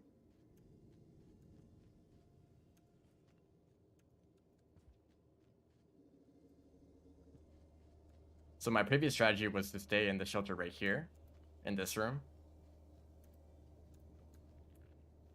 And it doesn't really matter which shelter you stay in. I thought that didn't matter because you have enough time to make it to Outer Expanse anyway. But the cycle's not long enough to make it all the way there from Industrial. But there's a centipede that spawns right here. Like it's in one of these dens, which means that the moment you exit the shelter and you come up here, there's a centipede right there waiting for you. And it's not a large centipede. It's just large enough to be dangerous. But they're like not super aggressive. But since there's so little space in that little area, it's hard to get around them. So it might be better to stay in the earlier shelter so that they have more time to wander around and leave that area. And it's that kind of thing that I've actually learned is quite important for speedruns from rivulets. Because there's a bunch of strategy in where you should shelter as rivulet. I learned that in some areas you would like I used to shelter in the very beginning of the gutter, and that meant that the lizards that usually show up in the gutter didn't wander away very far, so I always had to deal with the lizards, and it made runs really annoying. But now the strategy is just to make it all the way, well, I don't know if it is a good strategy. My strategy was just to make it all the way to the wall in a single cycle from drainage. Anyway, here's my crafting recipe. You pick up a mushroom here.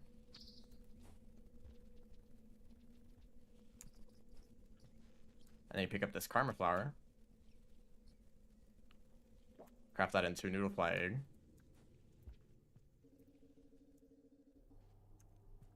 And I guess you can head up here. Or die to worm grass, whichever you prefer.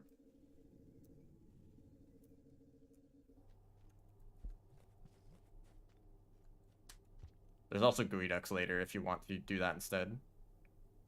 There we go. There's a grapple worm. Okay, I thought they grabbed the grapple worm.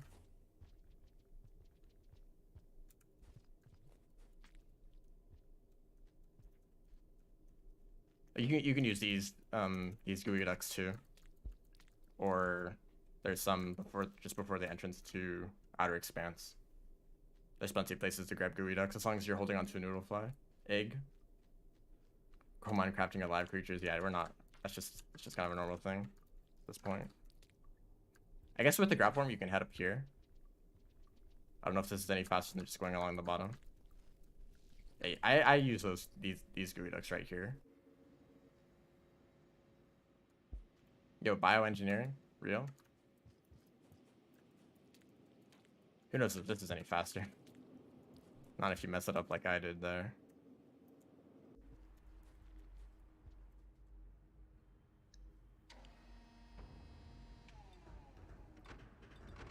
I'm wondering if the grapple worm has more health than it used to. Do you think it would have died to the worm grass there? It's pretty easy to kill the worm or the grapple worm as Gourmand. If you land from too much of a height, you take fall damage, which also does some weird thing to kill the grapple worm. Unless I don't think creatures take fall damage though.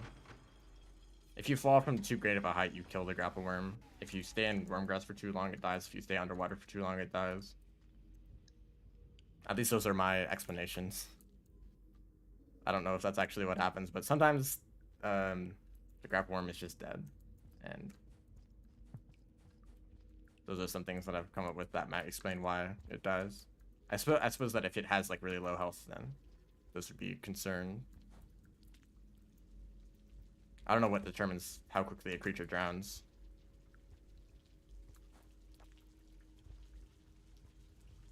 Movement in this room is real fun.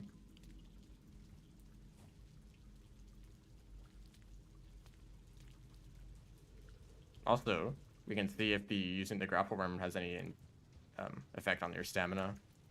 So far, it doesn't look like it does.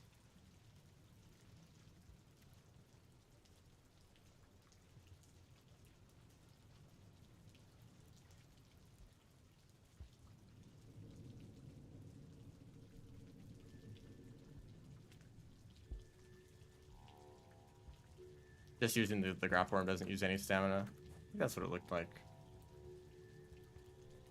I am not very good at this jump. There we go.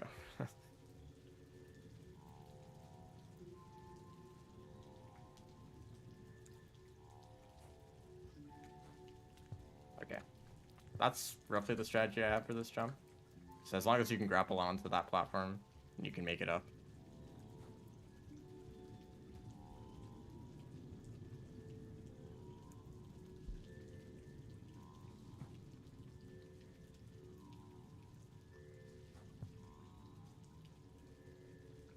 And it's rooms like this one where I think that makes getting the grapple worm absolutely worth it. You can just grapple along this whole bottom section. And there we go, that's that room done. And it usually takes a long time to climb over the trains or under them. Same for this room. And there's quite a difficult jump that you have to make if you don't have a grapple worm. You'd have to space that out correctly if you want to make that jump. There we go. And the grapple worm is still used. It's still useful after this point. Don't die to these worm grass like I have done several times.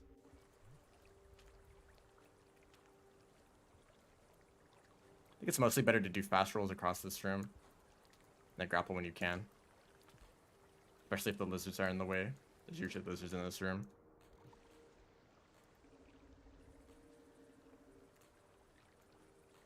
I like this route a lot. This is usually the route that I take through Outer Expanse as any character. So for the Outer Expanse runs as Survivor and Monk, you can even still make that that jump across the, like, even if you don't have a grapple worm, you can still make that jump, although it's quite difficult. I've messed it up several times.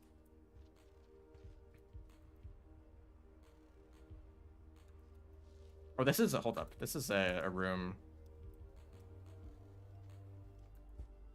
If I can find a rock. So in this room, you can do an extended slide.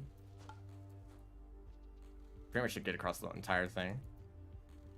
But usually around this point in the run, I would be carrying both the grapple worm and a vulture mask. So I don't know if it's ever worth dropping either of those. Because being able to do extended slides, as well as usually it's late enough in the cycle that a monster kelp starts showing up. And sometimes it can be annoying to try to get past them without a rock or a spear.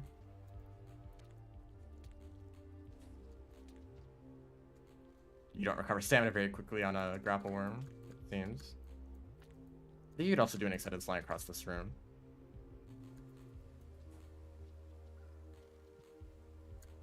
It appears that it's actually not that late in the cycle. Because I've seen a monster kelp in this room before.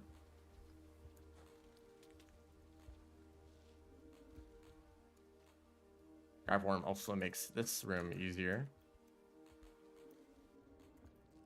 And this room. But at this point, you just do a roll across the whole thing. It's quite nice.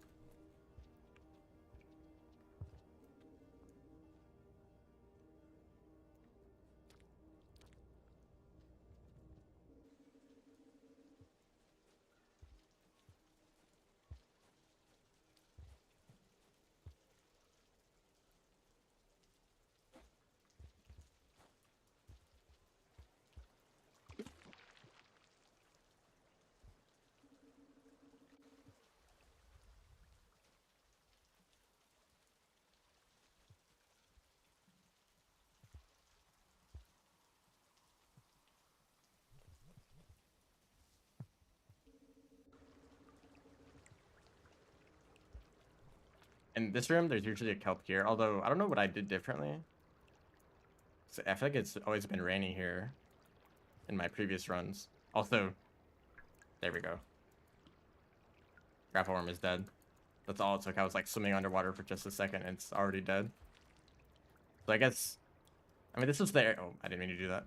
This was the area where I was considering to dropping the grapple worm anyway. Quite hard to drop it for some reason. I guess don't pick it up after it dies.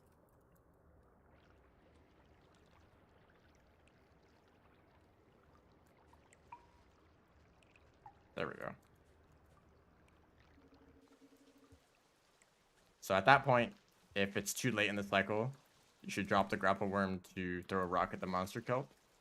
Otherwise, just like drops them anyway. I don't think they're useful for any of the next few rooms.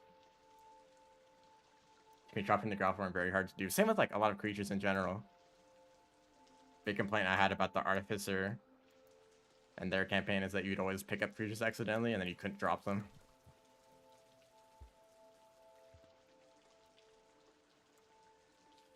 Also, apparently, I actually did look at the worm pit room. I tried to see if there's a way to get past it with a grapple worm, but I guess not, so I would like to know about that, because I have a feeling that that route is better. You kind of have to go backwards for a bit to take this path. And I guess you wouldn't have to deal with the monster kelp.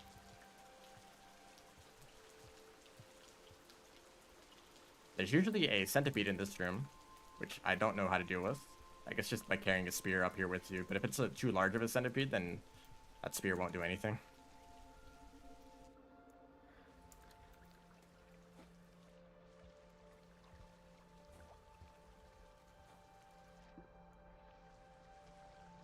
Now it's starting to rain.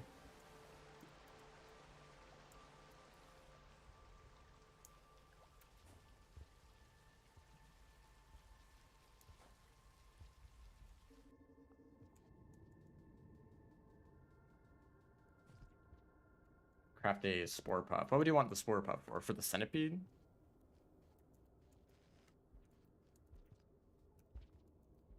Like it would be easy to craft. Like that it'd take a little bit of time to craft it and put it in your stomach. And to pull it out for like one centipede. That might not even show up. Never gone through here without the centipede being a problem. Yeah, I suppose. I guess I'll have to do more runs to get an idea of what the creature spawns are like.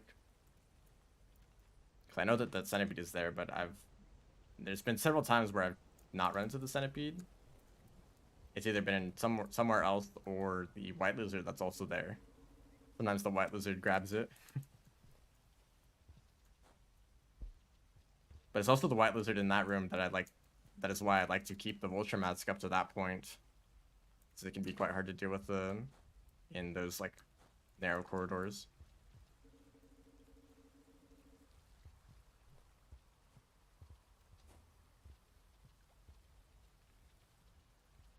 You think it'd be worth it to craft a bomb to skip this room?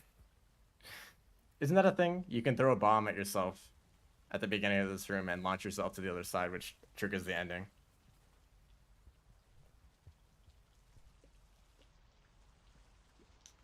You could also craft a bomb back in Subterranean. Also, it kind of sucks. If you become exhausted at any point during this sequence, you walk slower through this whole ending. At least I think you'd walk slower. Kind of looks like I was walking at normal speed there anyway.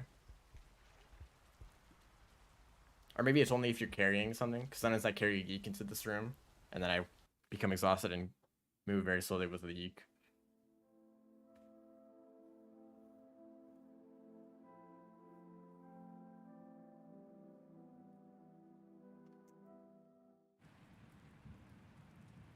Oh, I didn't even look at the time.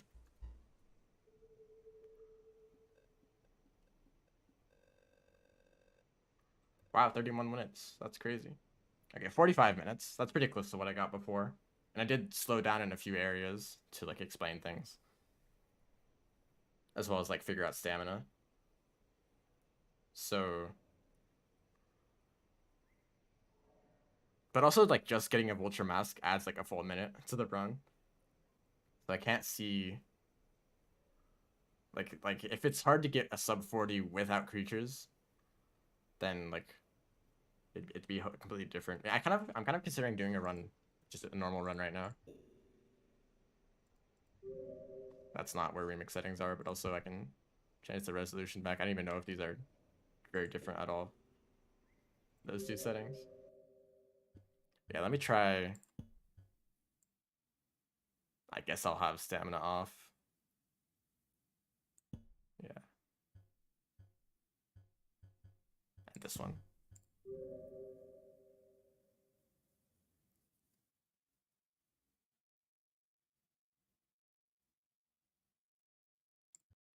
Alright guys, you guys missed the black screen. It's back now. I should probably add something here. If the game ever closes, just some image to put in the background here.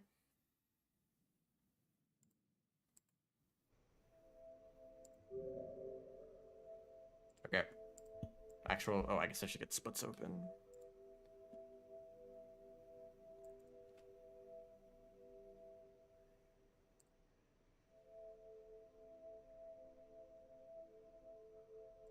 There we go.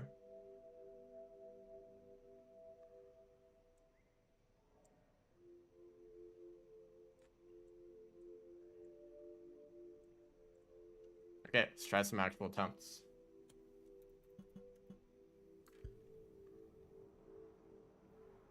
I think I have everything set up correctly. Fast roll button, why are you up there?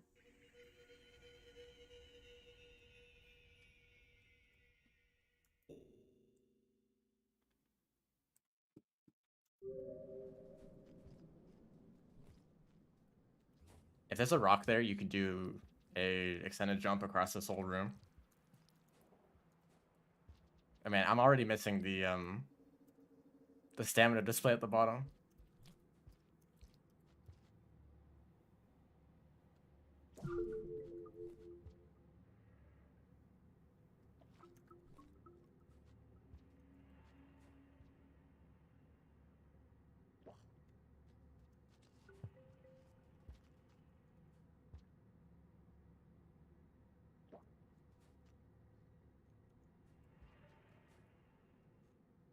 I'll try to remember to just always be stamina efficient. Never jump when it's not necessary.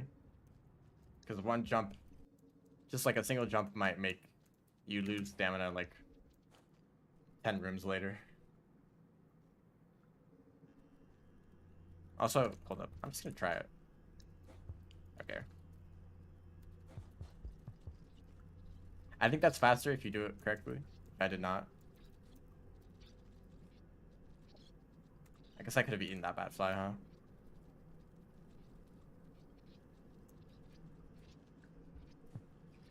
There are some times where it's not that big of a deal to run out of stamina. Like if you want to eat food, then, you know, you might as well do both at the same time. Recover stamina and eat food.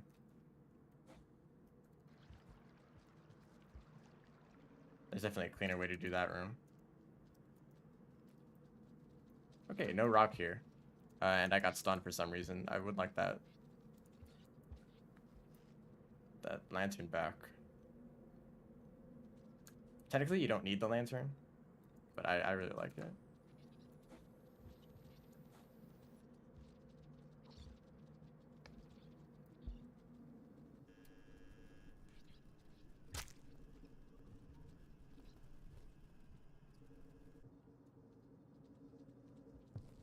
You're gonna go now? Well, thanks for stopping by.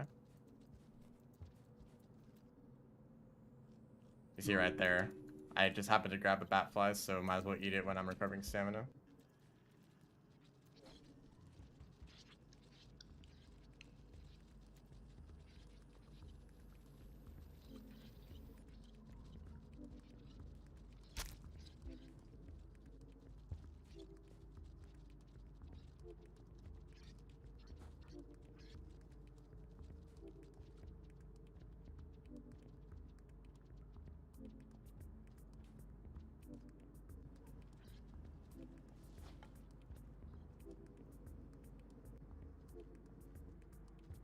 So there's usually a pink lizard or a dropwig. Actually, no, I don't think there's a dropwig, but there's usually a pink lizard in this room. Unless it again until it's ready for release. Alright.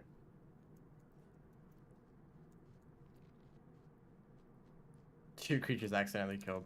It's classic Gourmand.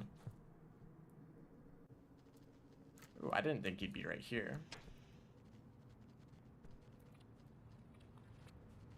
You can also do a extended jump right there to jump across this whole room, but unfortunately I did not have a rock.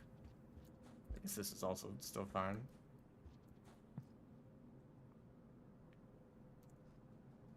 Honestly, the biggest thing that surprised me about this the stamina display is just how efficient running out of stamina is.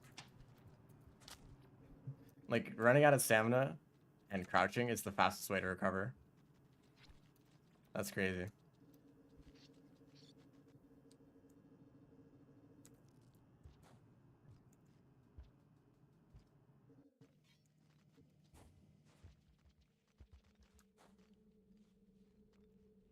Oh, that sucks. I would drop down to recover stamina, but I don't want to deal with these scavengers. I mean, I guess I had to deal with them anyway.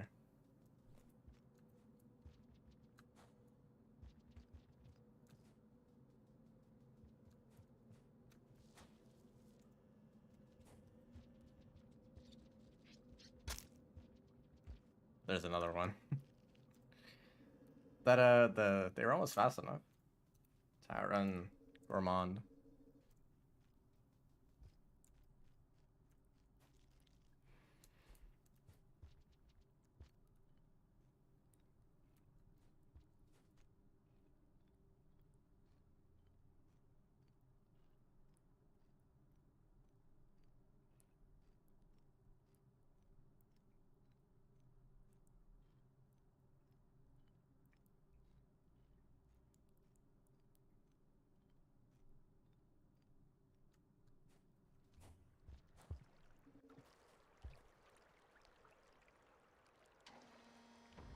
I just kind of had the idea to make the stamina meter look like the one from Breath of the Wild.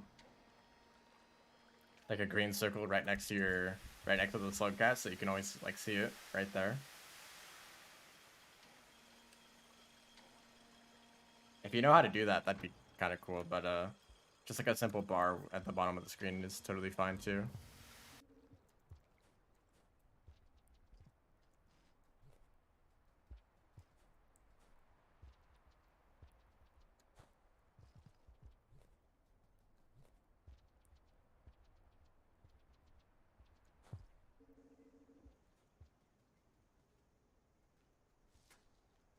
I'm just kind of wondering right here, like, I like to do an extended slide right here, which I messed up once again.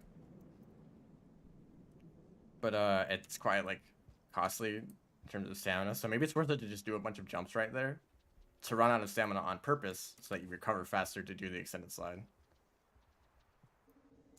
Oh, I forgot to swallow this.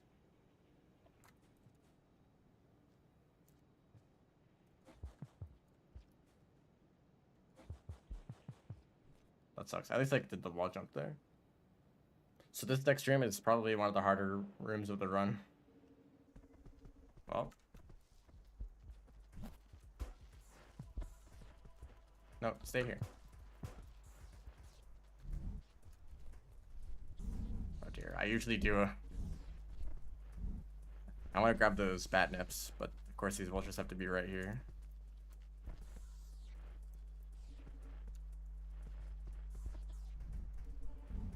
If I can find another rock, I can make a bomb down here. But then I'd have to get past these.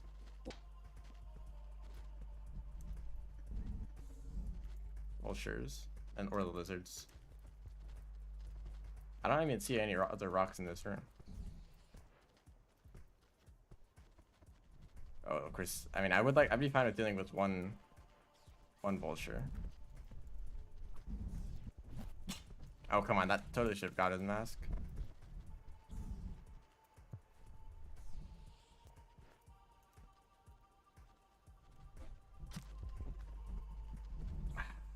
This sucks. No bomb, no nothing. I'm not happy with this.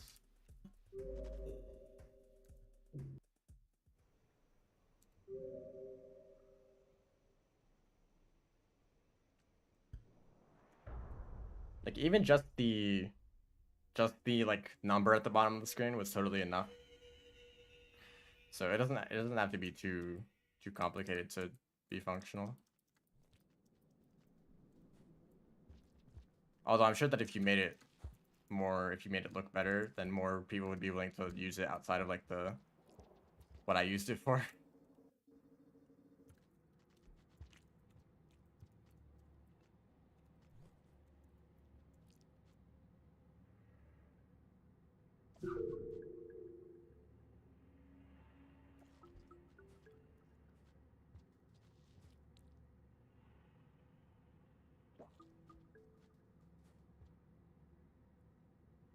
This time I'm actually going to try to remember how to play the game.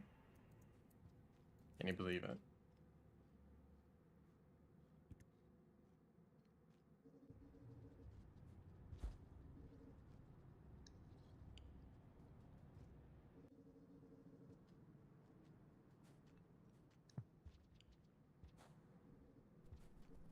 Just totally missed that pull.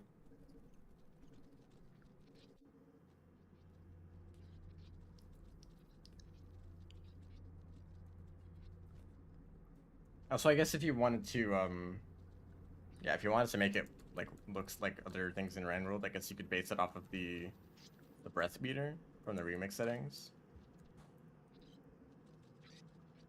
But honestly, the way those like dots look, kind of annoying. If you want to know like exactly what. Okay, let's just miss all of those. Because you have to look at exactly at how like how much or how like filled in the circles are, instead of just like a single bar for the whole thing.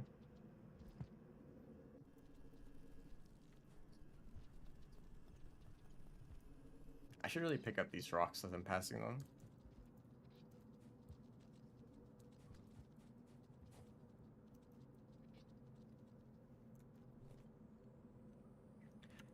So I think this strategy is definitely something I need to get used to. If there's ever like a pole that I want to climb up, then it's probably best to just spam a bunch of jumps before the pole, so that you're at max stamina when climbing it. I just picked up this rat. But hey.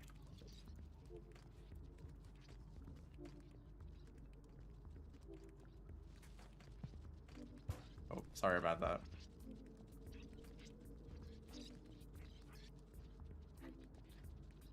Gourmand really just does kill everything in his way. I should have checked something to see if I like to do this thing where when you're recovering from like losing stamina, to charging a charge pounce,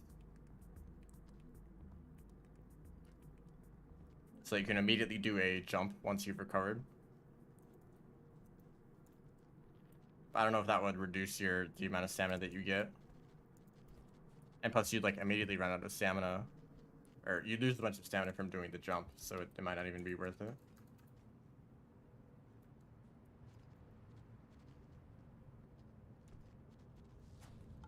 I could have done that better.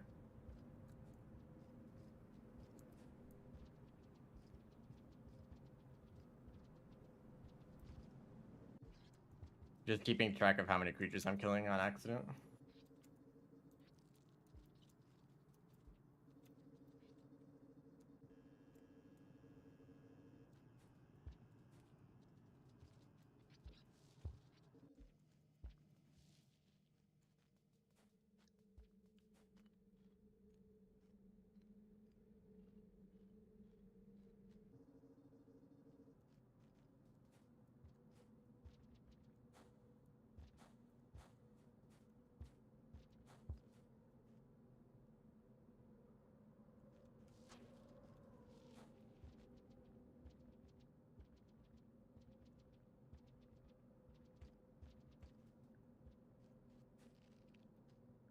So you'd have to find a way to keep track of what state that you're in, like while you're in the pipe.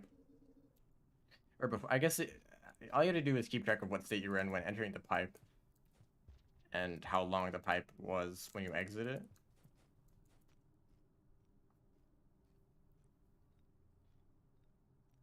Oh wow. I don't know if it was worth dropping down there.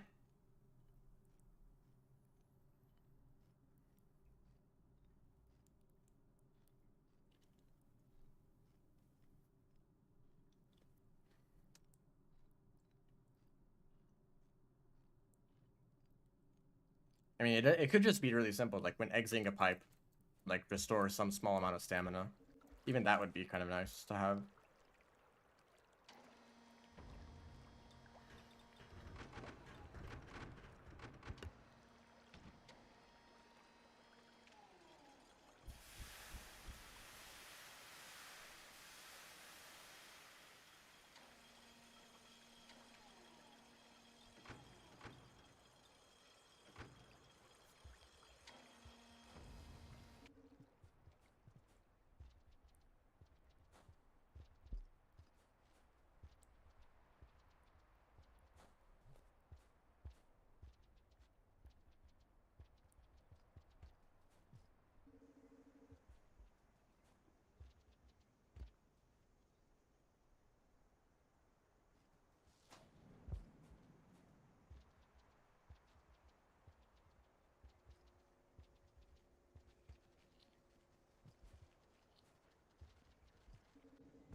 I think I was muted that whole time.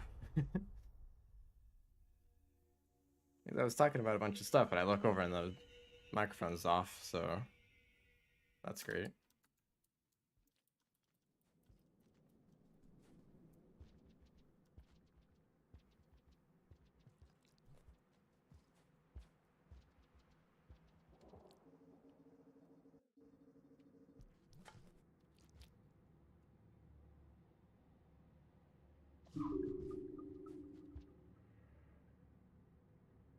I don't know if any of what I was talking about was actually picked up, but what I was saying is that I would think I would prefer Gourmand if their stamina system was more gradual.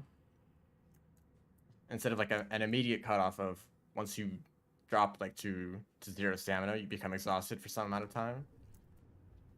I think it'd be better if it was like, if you're below 0.5 stamina, then you move slightly slower and you can't do some of Gourmand's special abilities like their long slide or their really strong spear throw. And then if you're below like 0.2 stamina, then you like become really tired and you can't do anything.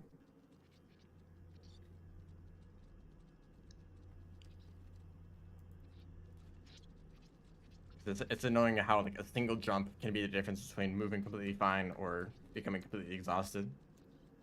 Although now that I know that you actually recover stamina faster when you're exhausted, that kind of changes things. But that's something that I didn't even figure out when playing Gourmand normally. It was only until I got to see the stamina values directly is when I figured that out. So for most players, all they're going to see is that they become exhausted after like only a few extra jumps. I really wonder what the best way to do this room is if you don't have a rock to do an extended jump. Because that was my strategy for this room, but I don't know what to do if I don't have a rock.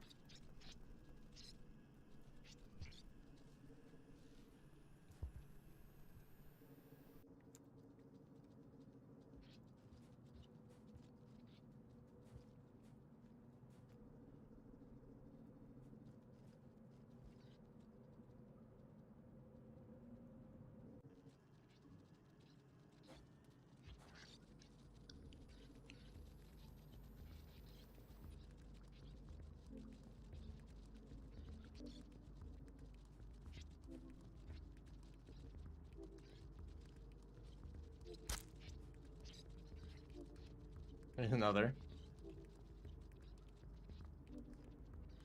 Luckily, none of these lantern mice ever really get in the way too much. They only ever really slow me down just a little bit. Unlike a lizard or something. You'll experiment with gradual effects. If you want to like make a full like character rework mod, I guess go for it if you want to.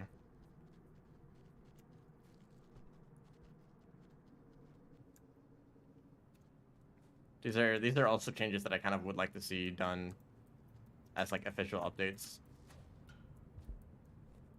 I think that these characters still can be improved.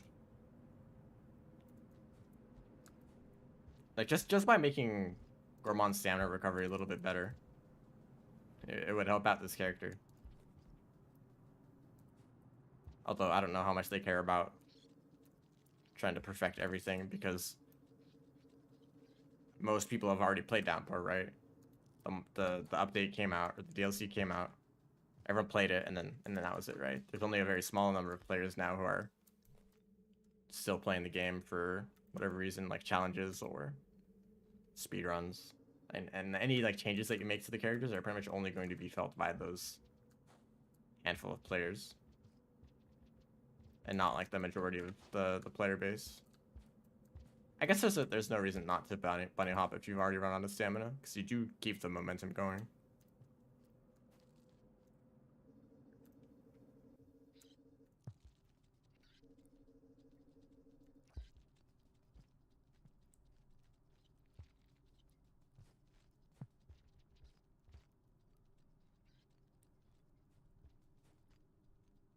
Last time I did this, I ran out of stamina halfway up the pole, so I'm going to be a little careful now. I don't know if I've ever seen a lantern mouse up here. Goodbye. I mean, maybe as a saint.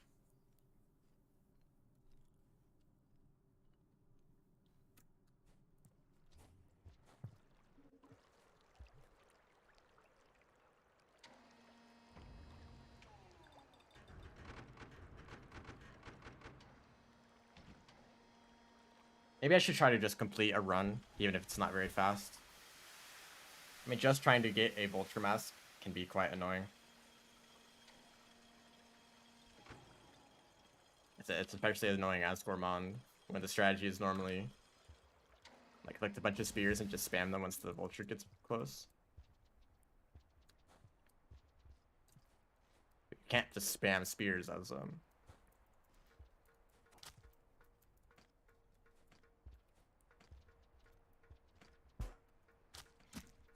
I couldn't risk it.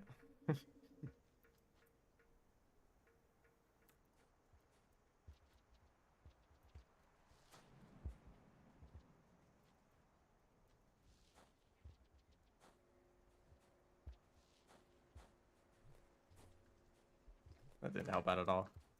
Recover.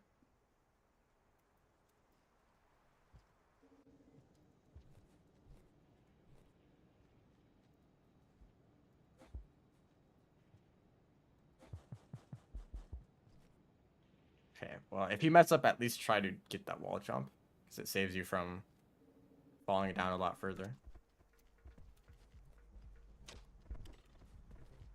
Hello? Oh, hello. That's not the one I wanted to say hello to. Well, actually, that's good. Maybe a normal Vulture will show up instead. I would appreciate that. No spears, though. That's unfortunate. Maybe I'll try to get a Vulture Mask later.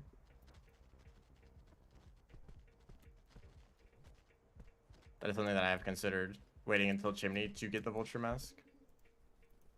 Although here's a spear right now, so if a Vulture shows up. I don't see one though. I'll just wait. So I can get one guaranteed with a Vulture Grove.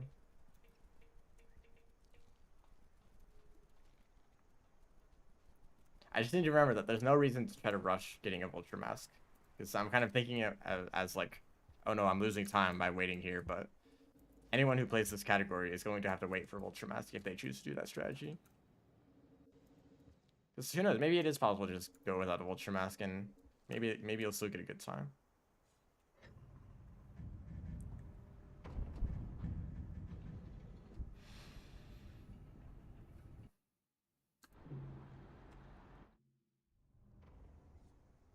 Please don't get pushed off into the... Okay, thought I might fall down into the tunnel.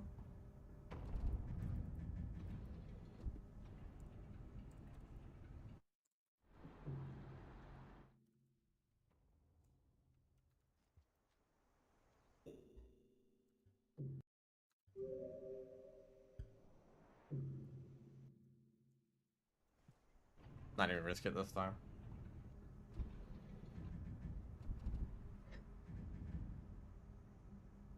So it might be slightly easier to get a Vulture Mask in the start of Chimney, because there's kind of that little area where you can hide in, and where it's harder for a Vulture to get you.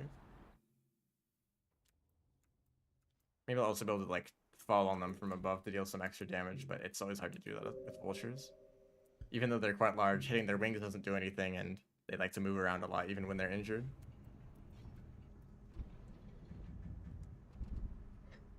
And this green is very dangerous.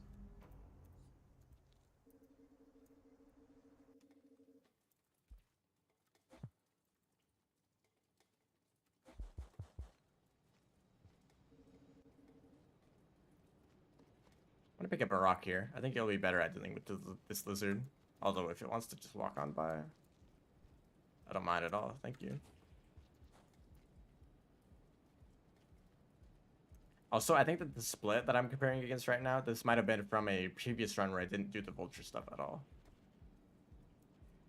So this is time that I'm saving, completely independent of having to wait for a Vulture. And then once I get the Vulture Mask, I save a bunch of time later by not having to deal with lizards. I learned that was something really annoying about Gourmand runs that I did before it actually came up with a strategy. I was like, oh, I'll just go up to Chimney Canopy in the wall. I'll just see if I can make it. Kind of like you would do a Pebbles % run, but that did not work out very well at all. As in, I would die a lot to lizards. I think it was still decent at Here's the time, like, as long as I wasn't... Ah, didn't get the wall jump. Like, maybe if you're super lucky, you could get, Oh, I don't see a spear. I'm not happy about that. Look for one in the next room. I see a spear all the way up there. Can't grab that, though. Okay, there's a spear. I mean, maybe I could try to do it in this room. I dropped the bomb.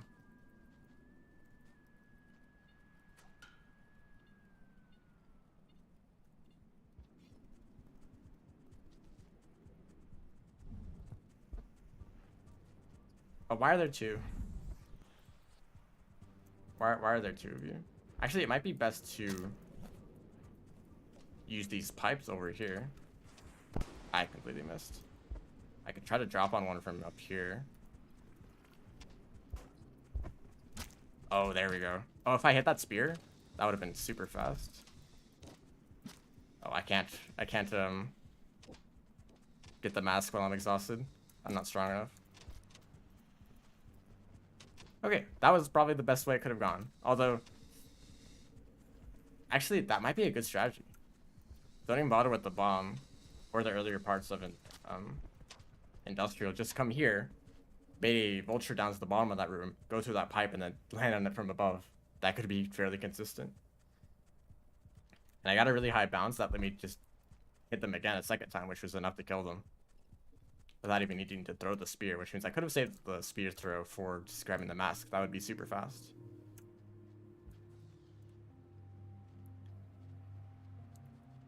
Ah, I'm just gonna go the bottom route. Let's not die.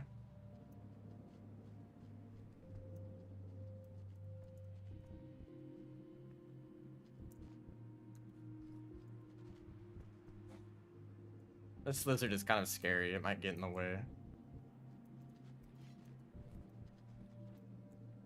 That spear would have been useful as any other character.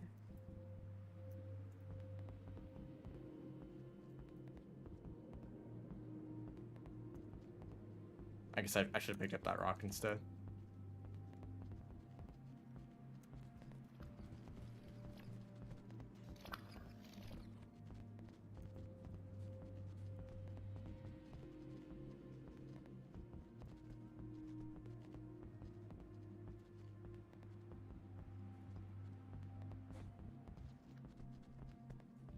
Oh, come on. Rock instead.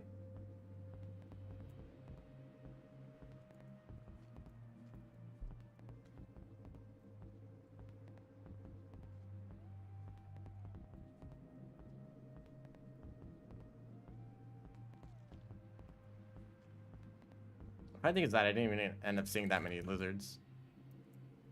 There was like a blue lizard that fell past me. The white lizard, I guess that would have been a problem. But I could have maybe thrown a rock at it to make it fall. And then that pink lizard. Oh. Also, I totally forgot my strategy for this room.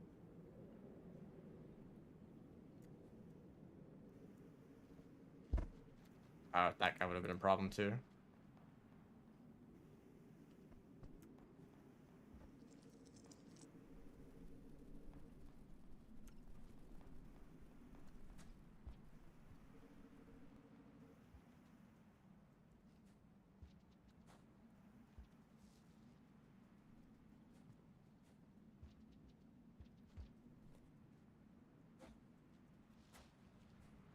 I hate when you become exhausted mid-slide.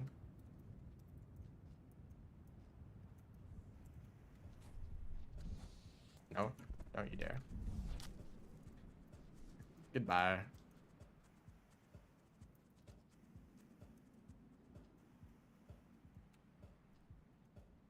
Man, I really need to learn that that way to start a roll. I can see why it might be useful if you don't have to jump to start it.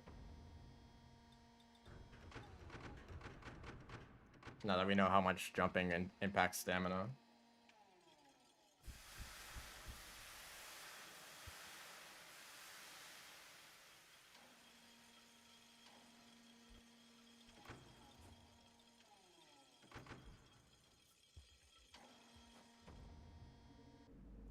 Now we go through this segment, which is probably the most chill part of the run.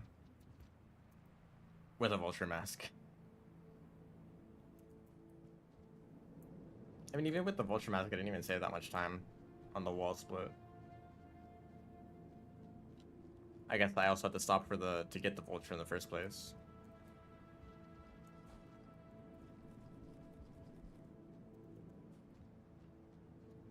Also seems like that little wall jumping bit right there isn't even long enough to exhaust you.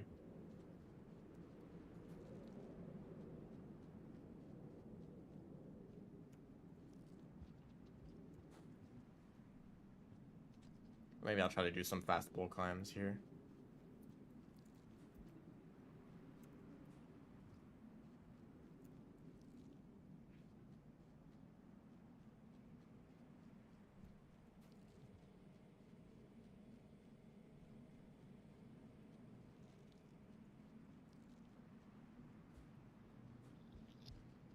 Okay, I do like getting that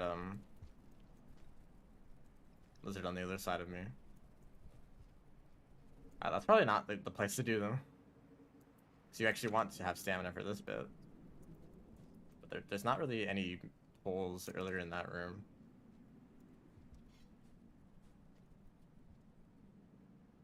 Earlier in those rooms.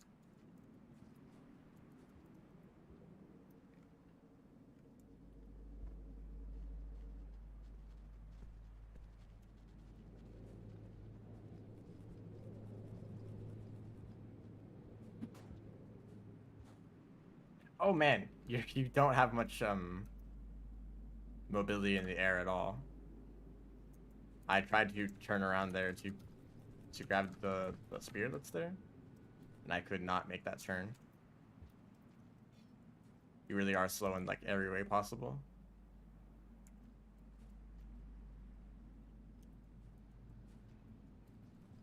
And then turns out there's gonna be a spear up here anyway.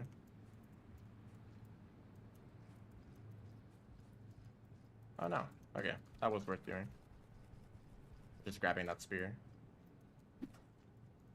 Now we recover right here.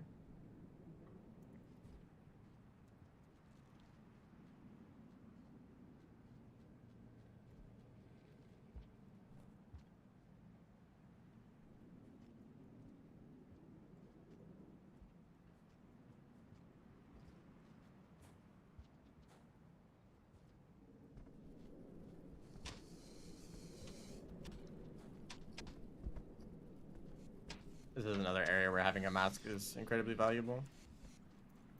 All three of those lizards would have been dangerous otherwise. But I can just walk straight on by.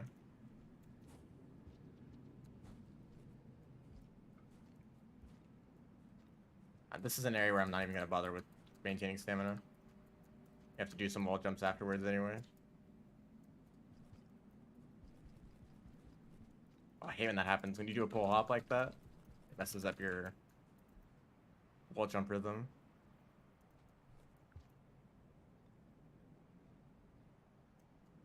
It's always nice to have a rock right in this area. Even if I know that I'm probably not going to grab the pole plants. Just in case.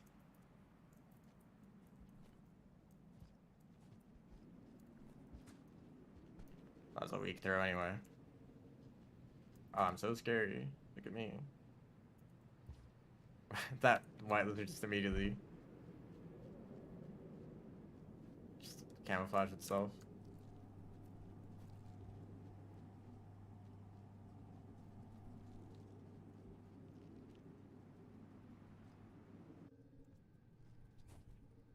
But yeah, this would be a good place to start that roll. Although no, doesn't matter if you lose stamina there.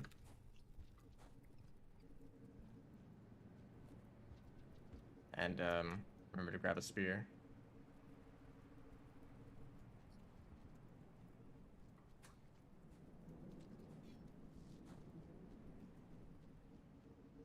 Although you do move quite slowly through this area with no stamina.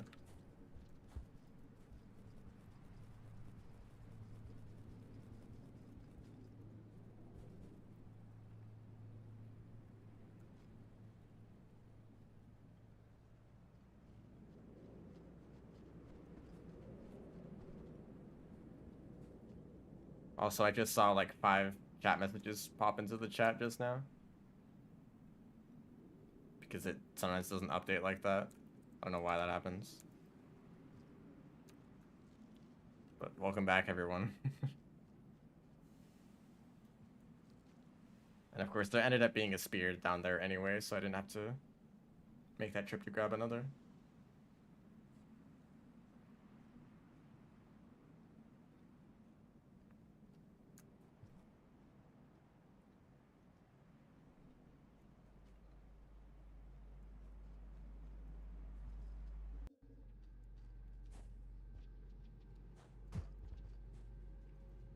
Cover first, and then jump up. Also, the Vulture Mask is now useless.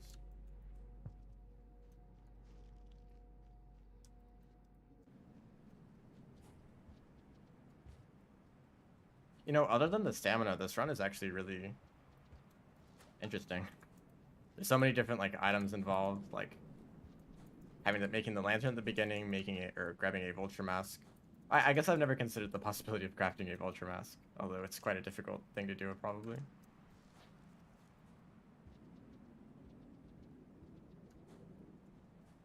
I guess if someone wants to look at the recipes for Vulture Masks, if there's anything that happens to be on the way.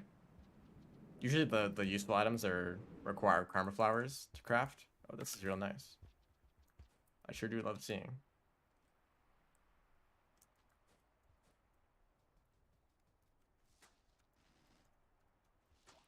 Nope. Neither extended slide there.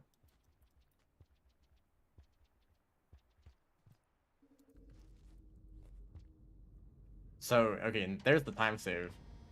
5 minutes, 3 minutes ahead of previous split.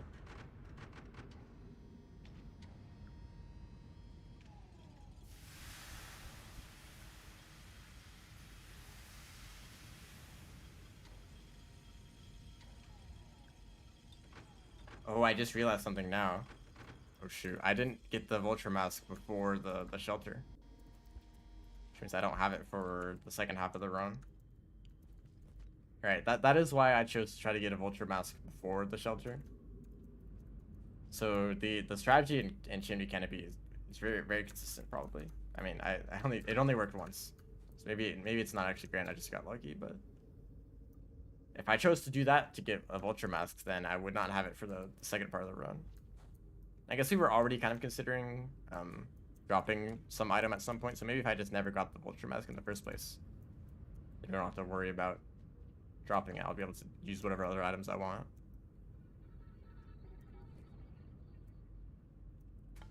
Oh, great.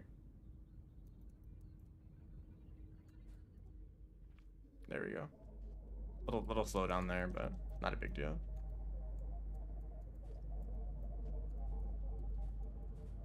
Hello? Can we grab onto this? Thank you.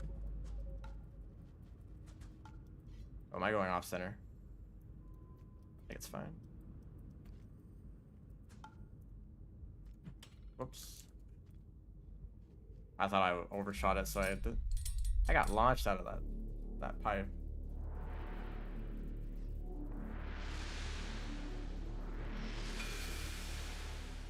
I think the game doesn't crash when I exit out right there. Okay, well, we'll see if I have a bomb, I guess. I'm not holding on to this. We'll see if I can continue on without a Vulture Mask here, if this has any chance of working out.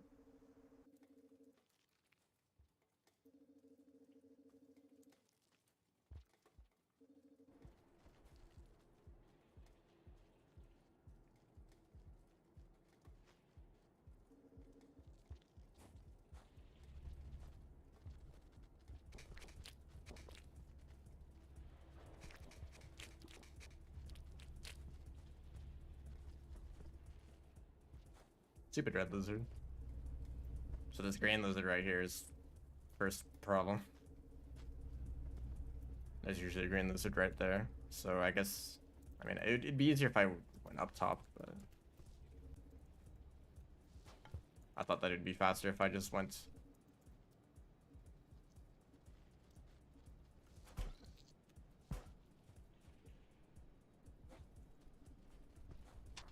Oh, wow. I should be able to get out of here fast enough. Oh, they're not even interested.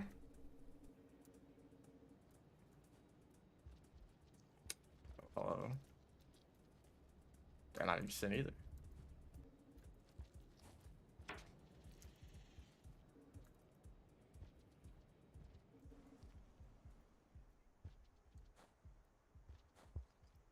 Little slowdowns from the lizards here, but only like 10 seconds. I mean, that's 10 seconds to save when we're really optimizing this run if I really want to. Probably not.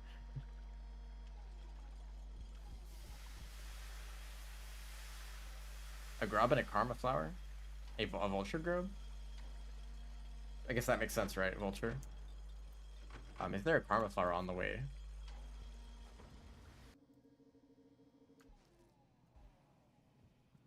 I don't think so.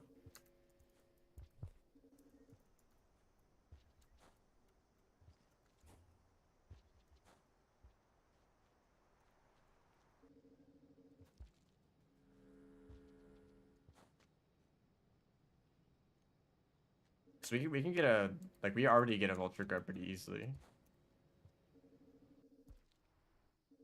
I guess that's only after going up the chimney though.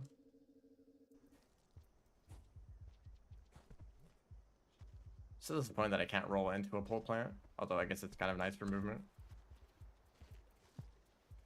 Let me just hit my head real quick. Sorry about that. I don't think they're dead. They shouldn't be.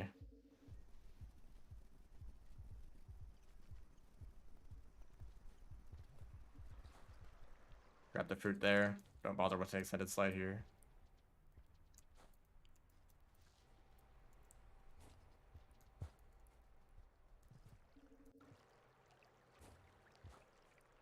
But like, we already, like, fighting a vulture is quite a detour and a lot more random and dangerous. So I think if there's any karma flower that's like not like many rooms away, it's probably worth getting. So I'll have to look into that actually. If a vulture mask is even important for this part of the run, because it'd be very easy to craft one. Because we already grabbed a vulture grub, and there's a karma flower in that at the bottom of that tower and chimney. So it's super easy to get one around that point. I guess ideally we would still get it before the shelter so that we don't have to craft it twice, right?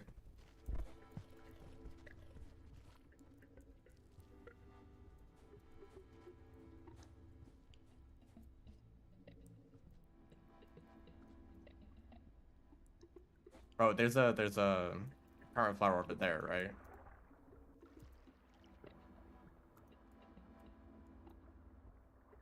But wait, what else would you need other than a flower? Because how would you get a vulture grub? Like, unless there's something else that you could use to get a vulture mask, and even then, that's assuming that we want a vulture mask after drainage.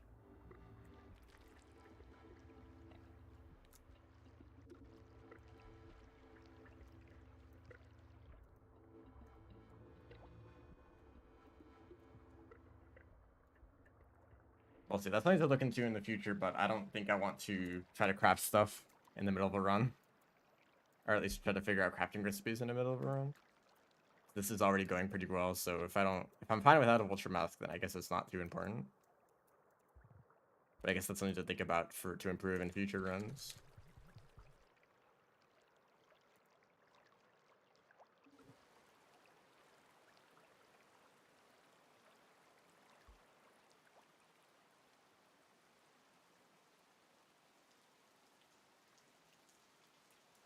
And actually, I suppose that oh no, that's not great either. If you went up into no, that's not possible. You have to shelter before going up the chimney to get enough karma, right? Then you'd be staying in a shelter unnecessarily.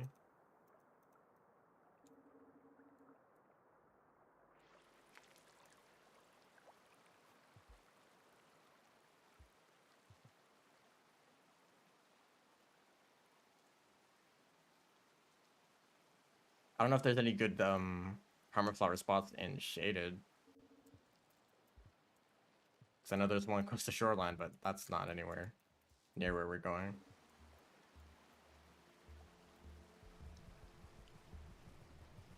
Unless maybe getting to Pebbles through Underhang ends up being the fastest path in the end. Or I mean exterior.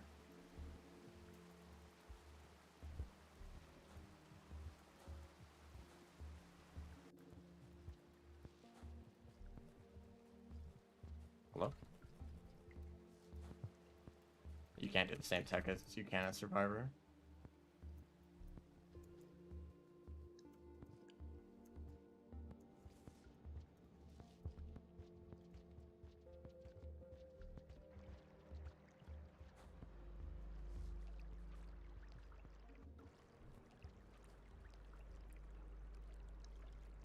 Okay, we are 6 minutes ahead. I'm going to take a quick glance at the crafting recipes. If I can even open it up fast enough.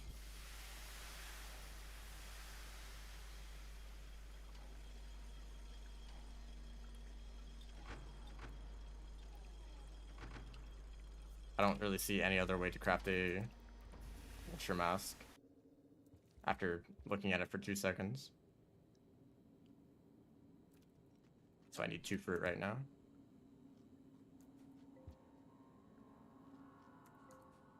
Also, this is a test for if this shelter is a better idea than the one later infiltration.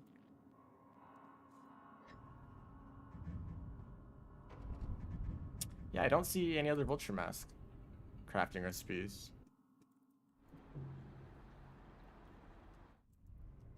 So I guess we should need to look more into Vulture Grub and flower locations.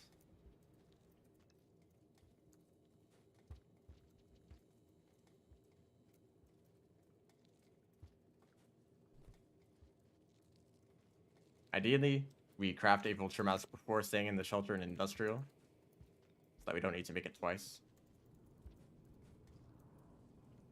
But at least we can always craft one. Oh, okay, I'm not going to go back at risk of falling down. But there's something else that you can do there.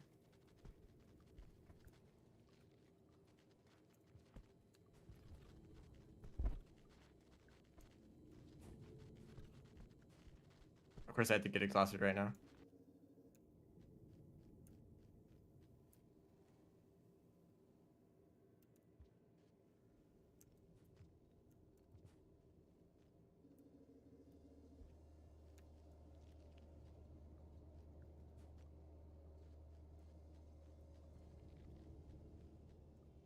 So let's see if the centipede is a problem now that we waited a little bit. Okay, no centipede here. I mean, the problem is that any other creature could wander over here and be a problem instead. Like there's that blue lizard, which luckily isn't that bad.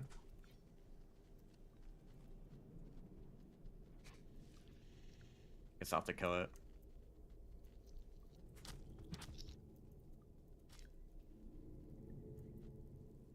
Ooh, like that could be a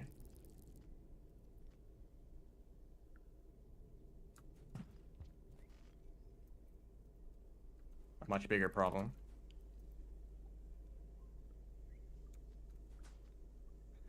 Oh goodness. This caramel lizard is a big reason to get the mask.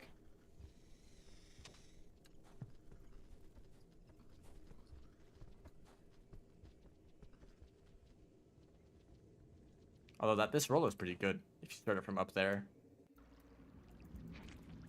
And this salamander. I still kind of want to call them axolotls.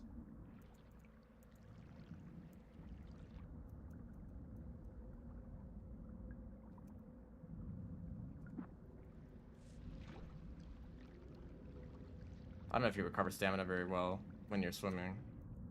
I guess that was kind of fast.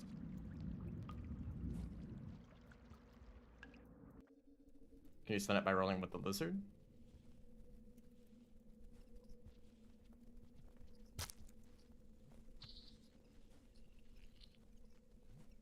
Oh, here's another problem. Actually, no, that's not that bad. I thought that that was a cyan lizard, but it's just a blue. Definitely different colors.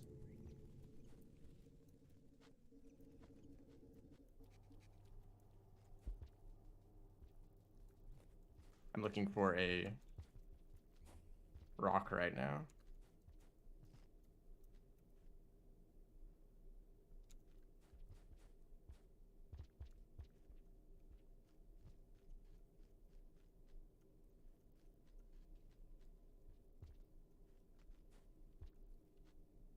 Now we play Minecraft for a bit.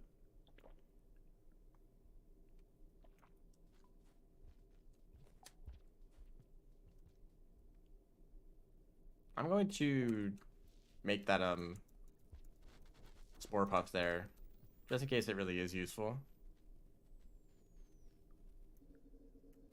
I might as well have it.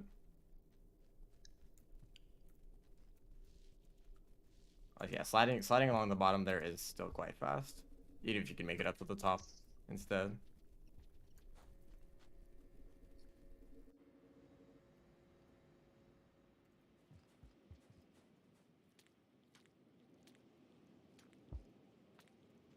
Oh goodness, scavenger. Why is there a scavenger there? Just hanging out. Oh goodness, they were about to throw something there. I haven't even eaten a bat fly yet.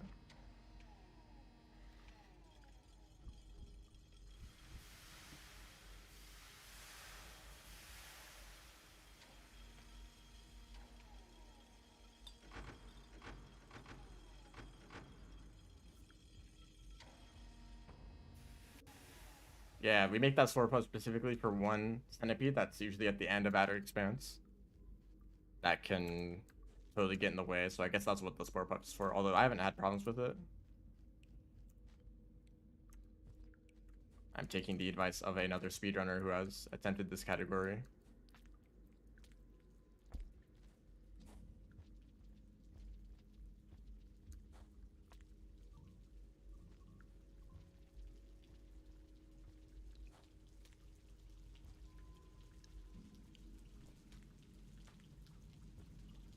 Yeah, the movement in this room is super clean. The centipede is not really a problem ever. At least I don't think it is.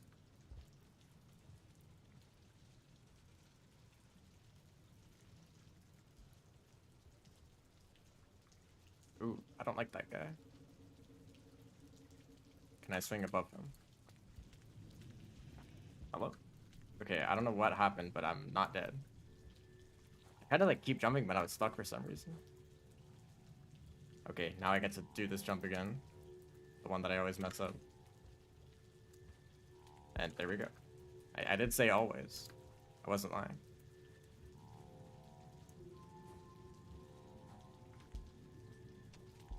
Yeah, there we go. That's definitely a jump worth practicing a whole lot more.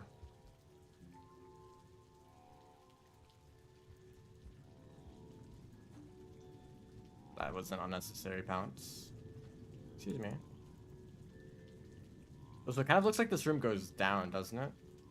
Like there's an under part of it. Maybe it's worth going down there and swinging across instead. That was a fast fall and a lag spike at the same time. Dangerous combination. I'm not happy with the speed that I had built up there. That was better.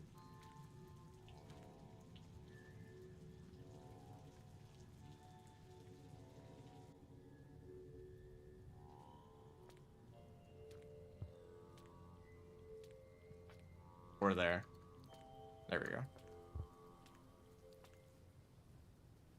So far the vulture mask, I mean, it would have helped, but it wasn't like massive. Like it's not like Chimney Canopy where there's like swarms of lizards. It's just like, okay, why do I speak? I'm surprised they didn't instantaneously die. There's usually lizards in this room though. Or I guess not, just because why not? Oh, here they are.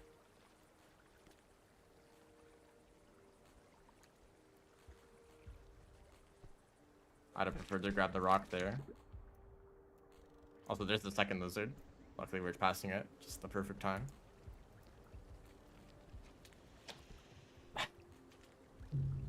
Why do I speak? Why do I talk ever? That was I mean, I could have done that better. It's not over. I mean, as long as I get released within the next 6 minutes. It's a time save regardless.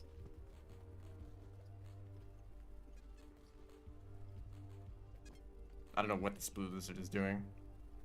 Unless its den is on the ceiling. Scavengers, you want to help out? Usually scavengers attack geeks.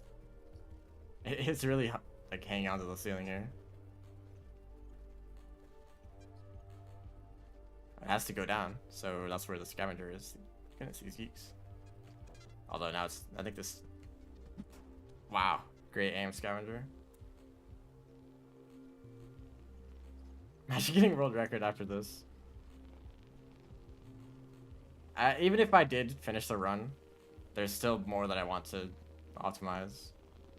Like, now that we're talking about crafting a vulture mask, I want to test that out a little bit, so this wouldn't even be my final run if I did complete it. Because earlier in the run, I fought a vulture for a while to try to get a vulture mask, and then I ended up... Or, was that this run? Okay, now this is going the wrong direction.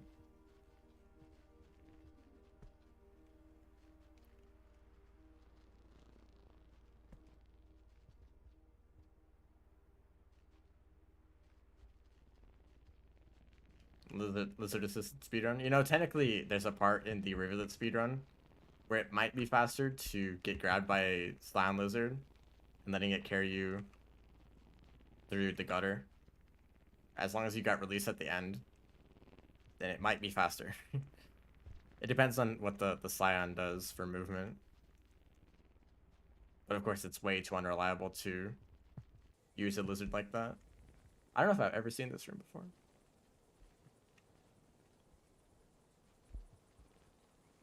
Also, I don't know what this lizard was doing so far away from its den. Like, it went on a whole marathon. But I think this run is pretty confidently over. So this is going to be the end of the stream.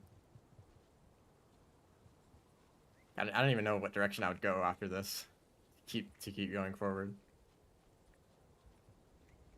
So for the next stream, I think I'm going to look into some alternate ways of getting a vulture mask. And being a lot more confident with my strategy around that part of the run. I don't think I've ever seen these rooms. Okay, there's the den. It's over now. Technically, I could have still finished the run if I just exit out immediately. Oh, no. My shelter was all the way back in filtration systems, so I probably would have lost the 6 minutes there. Okay. This is going to be the end of the stream. Thanks everyone for watching. See ya.